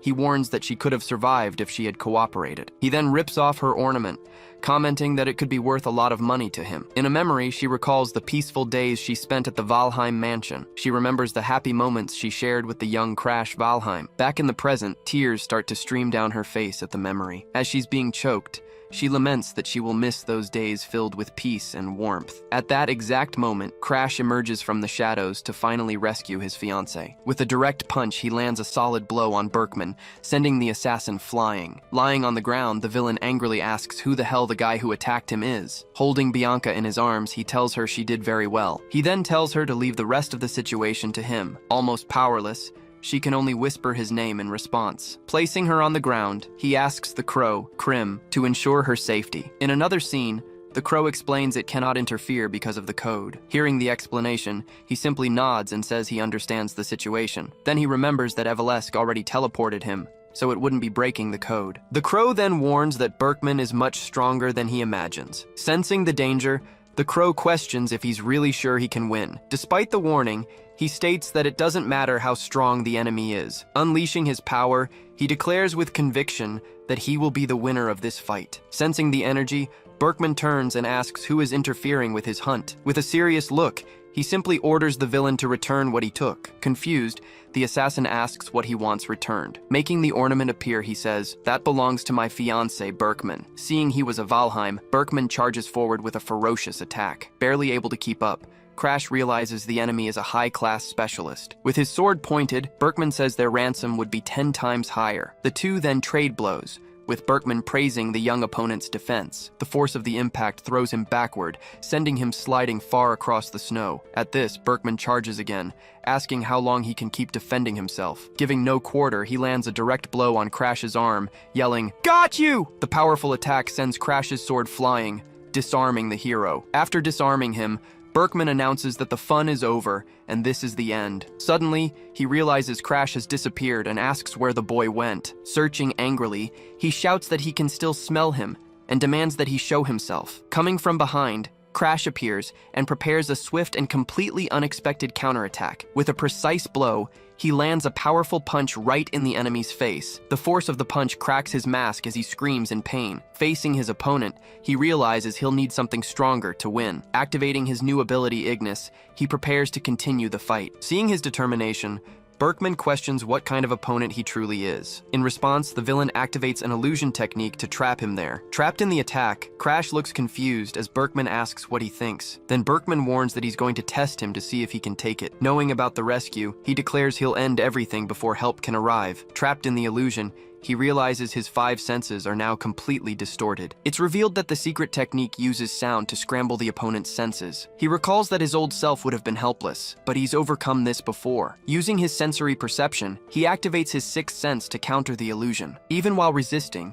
he knows Berkman is still much stronger than him at that moment. With a plan in mind, he decides to use his enemy's arrogance to his advantage. Berkman then repeats his threat, saying he'll finish him off before any rescue arrives. Taunting his enemy, Crash says that his threat is actually a lie. Without hesitation, he positions himself to defend against the next incoming blow. Suspicious, Berkman notices that his movement was not normal for the situation. With a focused expression, he prepares for his adversary's next move. Launching a fire attack, he tries to hit his enemy with a surprise strike. Seeing the attack, Berkman says he's not common prey like the others. He then warns that he'll approach carefully and threatens his fiancée. Despite the provocation, Crash remains still, showing no reaction to what he heard. Seeing him motionless, Berkman asks if the illusion is starting to affect him. He then warns that he'll keep pressing until his opponent finally hits the ground. Holding his flaming sword, he prepares for the waves of phantom attacks. Trying to defend himself, he struggles to block the several axes coming his way. Seeing the scene, the little bird despairs, questioning if it's okay to die like this. At this, Evelesque wonders if she should intervene, but she fears his master's revenge. She recalls that his master would hunt them to the ends of the earth for revenge. From the force of the fight, the ground shakes and a blow nearly hits the group, but the crow, Krim, continues to watch the fight from a distance, calm and attentive. Decided, Evelesque declares she can't just abandon the one who saved her like that. As the bird tries to fly, it's stopped by Krim, who tells it not to get involved. He explains that Crash chose to fight alone and bear the consequences. Asking for her trust, Krim tells her to believe in the guy who recovered her heart. Shouting from a distance, the bird says that if he dies, it will take his body back. Kneeling and exhausted, Crash realizes he's finally reaching his absolute limit. He explains that he used his 6th sense to read the attacks, but his power is running out. From that point on, he has to rely solely on his instincts to fight. One of the phantom axes suddenly vanishes into thin air right in front of him. Surprised, he realizes it was just a phantom, and Berkman appears behind him. Seeing him on the ground, the villain declares that this is the end of the line. Lying down and almost defeated, Crash stares at his enemy with a determined look. In a flashback, he remembers that he always knew his limitations as a fighter. With new determination, he unleashes a hidden power that was stored within him. Berkman's illusion shatters completely with the boy's release of power. He then reveals that he had been hiding his true strength throughout the entire fight. Unleashing the power of erosion, he transforms it into strength with his flames. Using this power, he forces his body to break its own limits to fight. With his body bleeding, he reveals he can only use this power for 3 seconds. With his time running out, he charges forward, saying he'll end it all before it's over. Completely shocked by the turnaround, Berkman can't believe what he's seeing. Impressed, he admits he couldn't even follow the movement with his eyes. Seeing he's about to die, he uses his phantom voice technique to defend himself. With his strike deflected, Crash complains that he was aiming right for his neck. He explains that the sound blurred his vision, causing him to miss the target. The villain then prepares a quick counterattack with his dark energy claws. Shouting, he charges at the hero to try and end the fight for good. Without his power, Crash's 6th sense shows that the claws will hit him, but he grabs the enemy's hand, stopping the attack and surprising the villain. Determined, he refuses to die in this place and prepares his next move. Opening his eyes, he unleashes a new technique with even greater power. Seeing the scene, the birds watch in surprise at what is about to happen. The crow explains that he has reached a state of perfect union with his sword. Inside his mind, he executes the perfect movements for his new attack. With precision, he manages to find the weak point in his opponent's attack. Unleashing his power, a new energy sword forms in his hands. With a final look, he releases all of his power at once. Realizing his defeat, Berkman wonders if he really just lost this fight. With a devastating blow, Crash pierces through the enemy's body, ending the battle. Waking up suddenly, Bianca desperately screams Crash's name upon seeing him there. Elsewhere, a mysterious figure silently observes the outcome of the fight. Even in victory, he stands there, bleeding and heavily wounded from the combat. Kneeling in the snow, missing an arm, he pays the high cost of victory. After the fight, he stares at Berkman's body lying on the forest floor. Approaching him,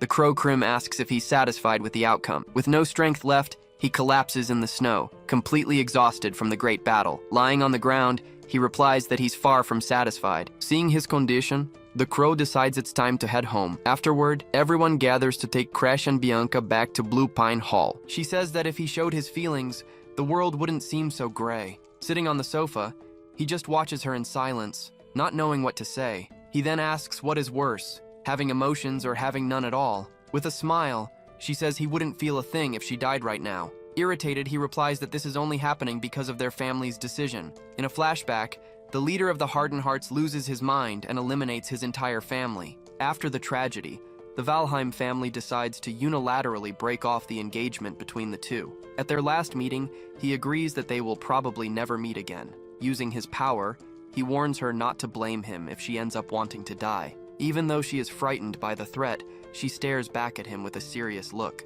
Then his power envelops her, and a creature swallows her completely right there in the room. With his hand outstretched, he manages to absorb the curse from her body into himself. He explains that he has already swallowed so many curses that the current one was cancelled instantly. After absorbing everything, he asks how she is feeling at that moment. Free from the curse, she says the world is cruel while her body transforms. Regaining her lost emotions, she simultaneously became a true monster. Moving to 3 years later, 2 soldiers in Hardened Hearts complain about the long war. Blaming the Imperials, one of them says it all started when the prince deserted. It was revealed that the Poison King drove the Lord mad, causing that entire tragedy. They then comment that the White Demon took his revenge and is now in hiding. Suddenly, an explosion occurs near them, and one of them complains about the mess. Amidst the smoke, Crash emerges, revealing himself to be in command of the supply base. Seeing him, the soldiers identify him as part of the Azure generation and advance with caution. Running through the snow, he complains that he used too many curses and cannot be healed. Having no other choice, he decides he will have to ask Bianca for help. Arriving at the gate, he knocks hard and yells for Bianca to open it immediately. Then, an intense light emerges from the crack in the door as he begins to push. From above, a figure launches a devastating ice attack against the soldiers. By the attack, all the soldiers who were chasing him are hit and defeated for good. Finding the person who helped him, he says it has been a long time since they last saw each other. Wounded and with a sword thrust into her chest, Bianca can only manage to call out for Crash.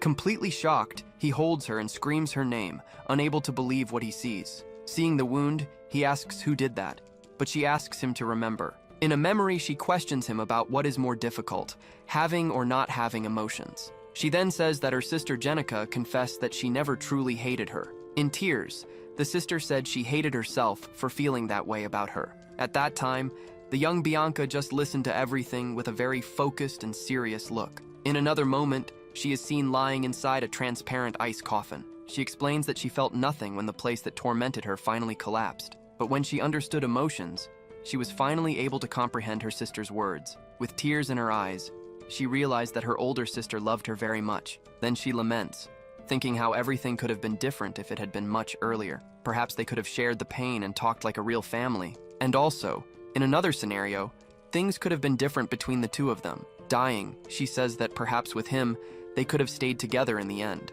With his head bowed, he just listens to her last words in silence. Waking up from a nightmare, he calls out Bianca's name, still very shaken. At that, her hand touches his, which was all bandaged there on the bed. By his side, Bianca tells him that she is right there and that he has finally woken up. He then asks if he is in Hardened Hearts, and she worries about his arm. Giving her a scolding, he asks why she went alone, and she explains the reason. Getting up in bed, he moves with a bit of difficulty and pain. Next, he picks up her hair ornament that was lying nearby. Trying to put it back, she apologizes for him not being able to fasten it properly. With a smile, he thanks her and says that now he can make the elixir he needed. Getting his attention, she prepares to say something very important to him. She then says that she has no emotions and feels nothing even though he is hurt. Placing her hand on her chest, she says she feels frustrated for being this way. In a memory, she wishes she could laugh and also be sad along with him, and she also wanted to be able to feel angry by his side whenever he was.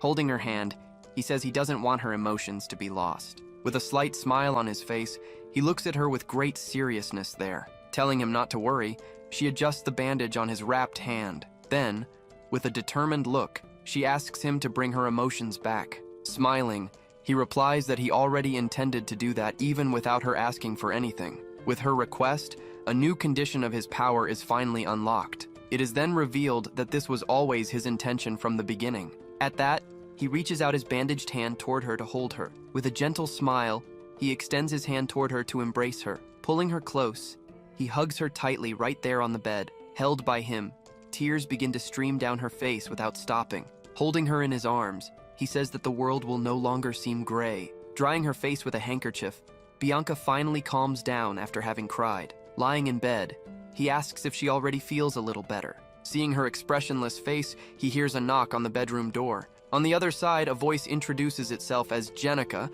and asks for permission to enter. Giving her permission to come in, he sees Jenica stop in surprise at the bedroom door. Worried, Jenica asks about her eye, but Crash wants to know the reason for the visit. At that, she explains that she came to get her for lunch at her brother's request. Hearing the explanation, Crash just observes the situation in silence for a moment. Turning around, Jenica says she will take her leave and leaves him with Bianca. Believing in an apology, he then turns to talk to Bianca. He then warns her that she doesn't need to forgive her sister if she doesn't truly want to. Surprised by his words, Bianca stares at him with a slightly different look. Trying to say something, she suddenly covers her face with both hands. With a gentle touch, he pulls her hands away so he can see her face. Forcing a smile, she tells him that at that moment she is feeling happy. Nodding with a smile, he says he is on his way out and turns around. With his back turned, he calls for Evelesque, asking her to approach for a moment. Giving an order, he tells her to spy on what they are going to say to Bianca. Talking to Krim, he warns that he will destroy everything if they say anything unnecessary.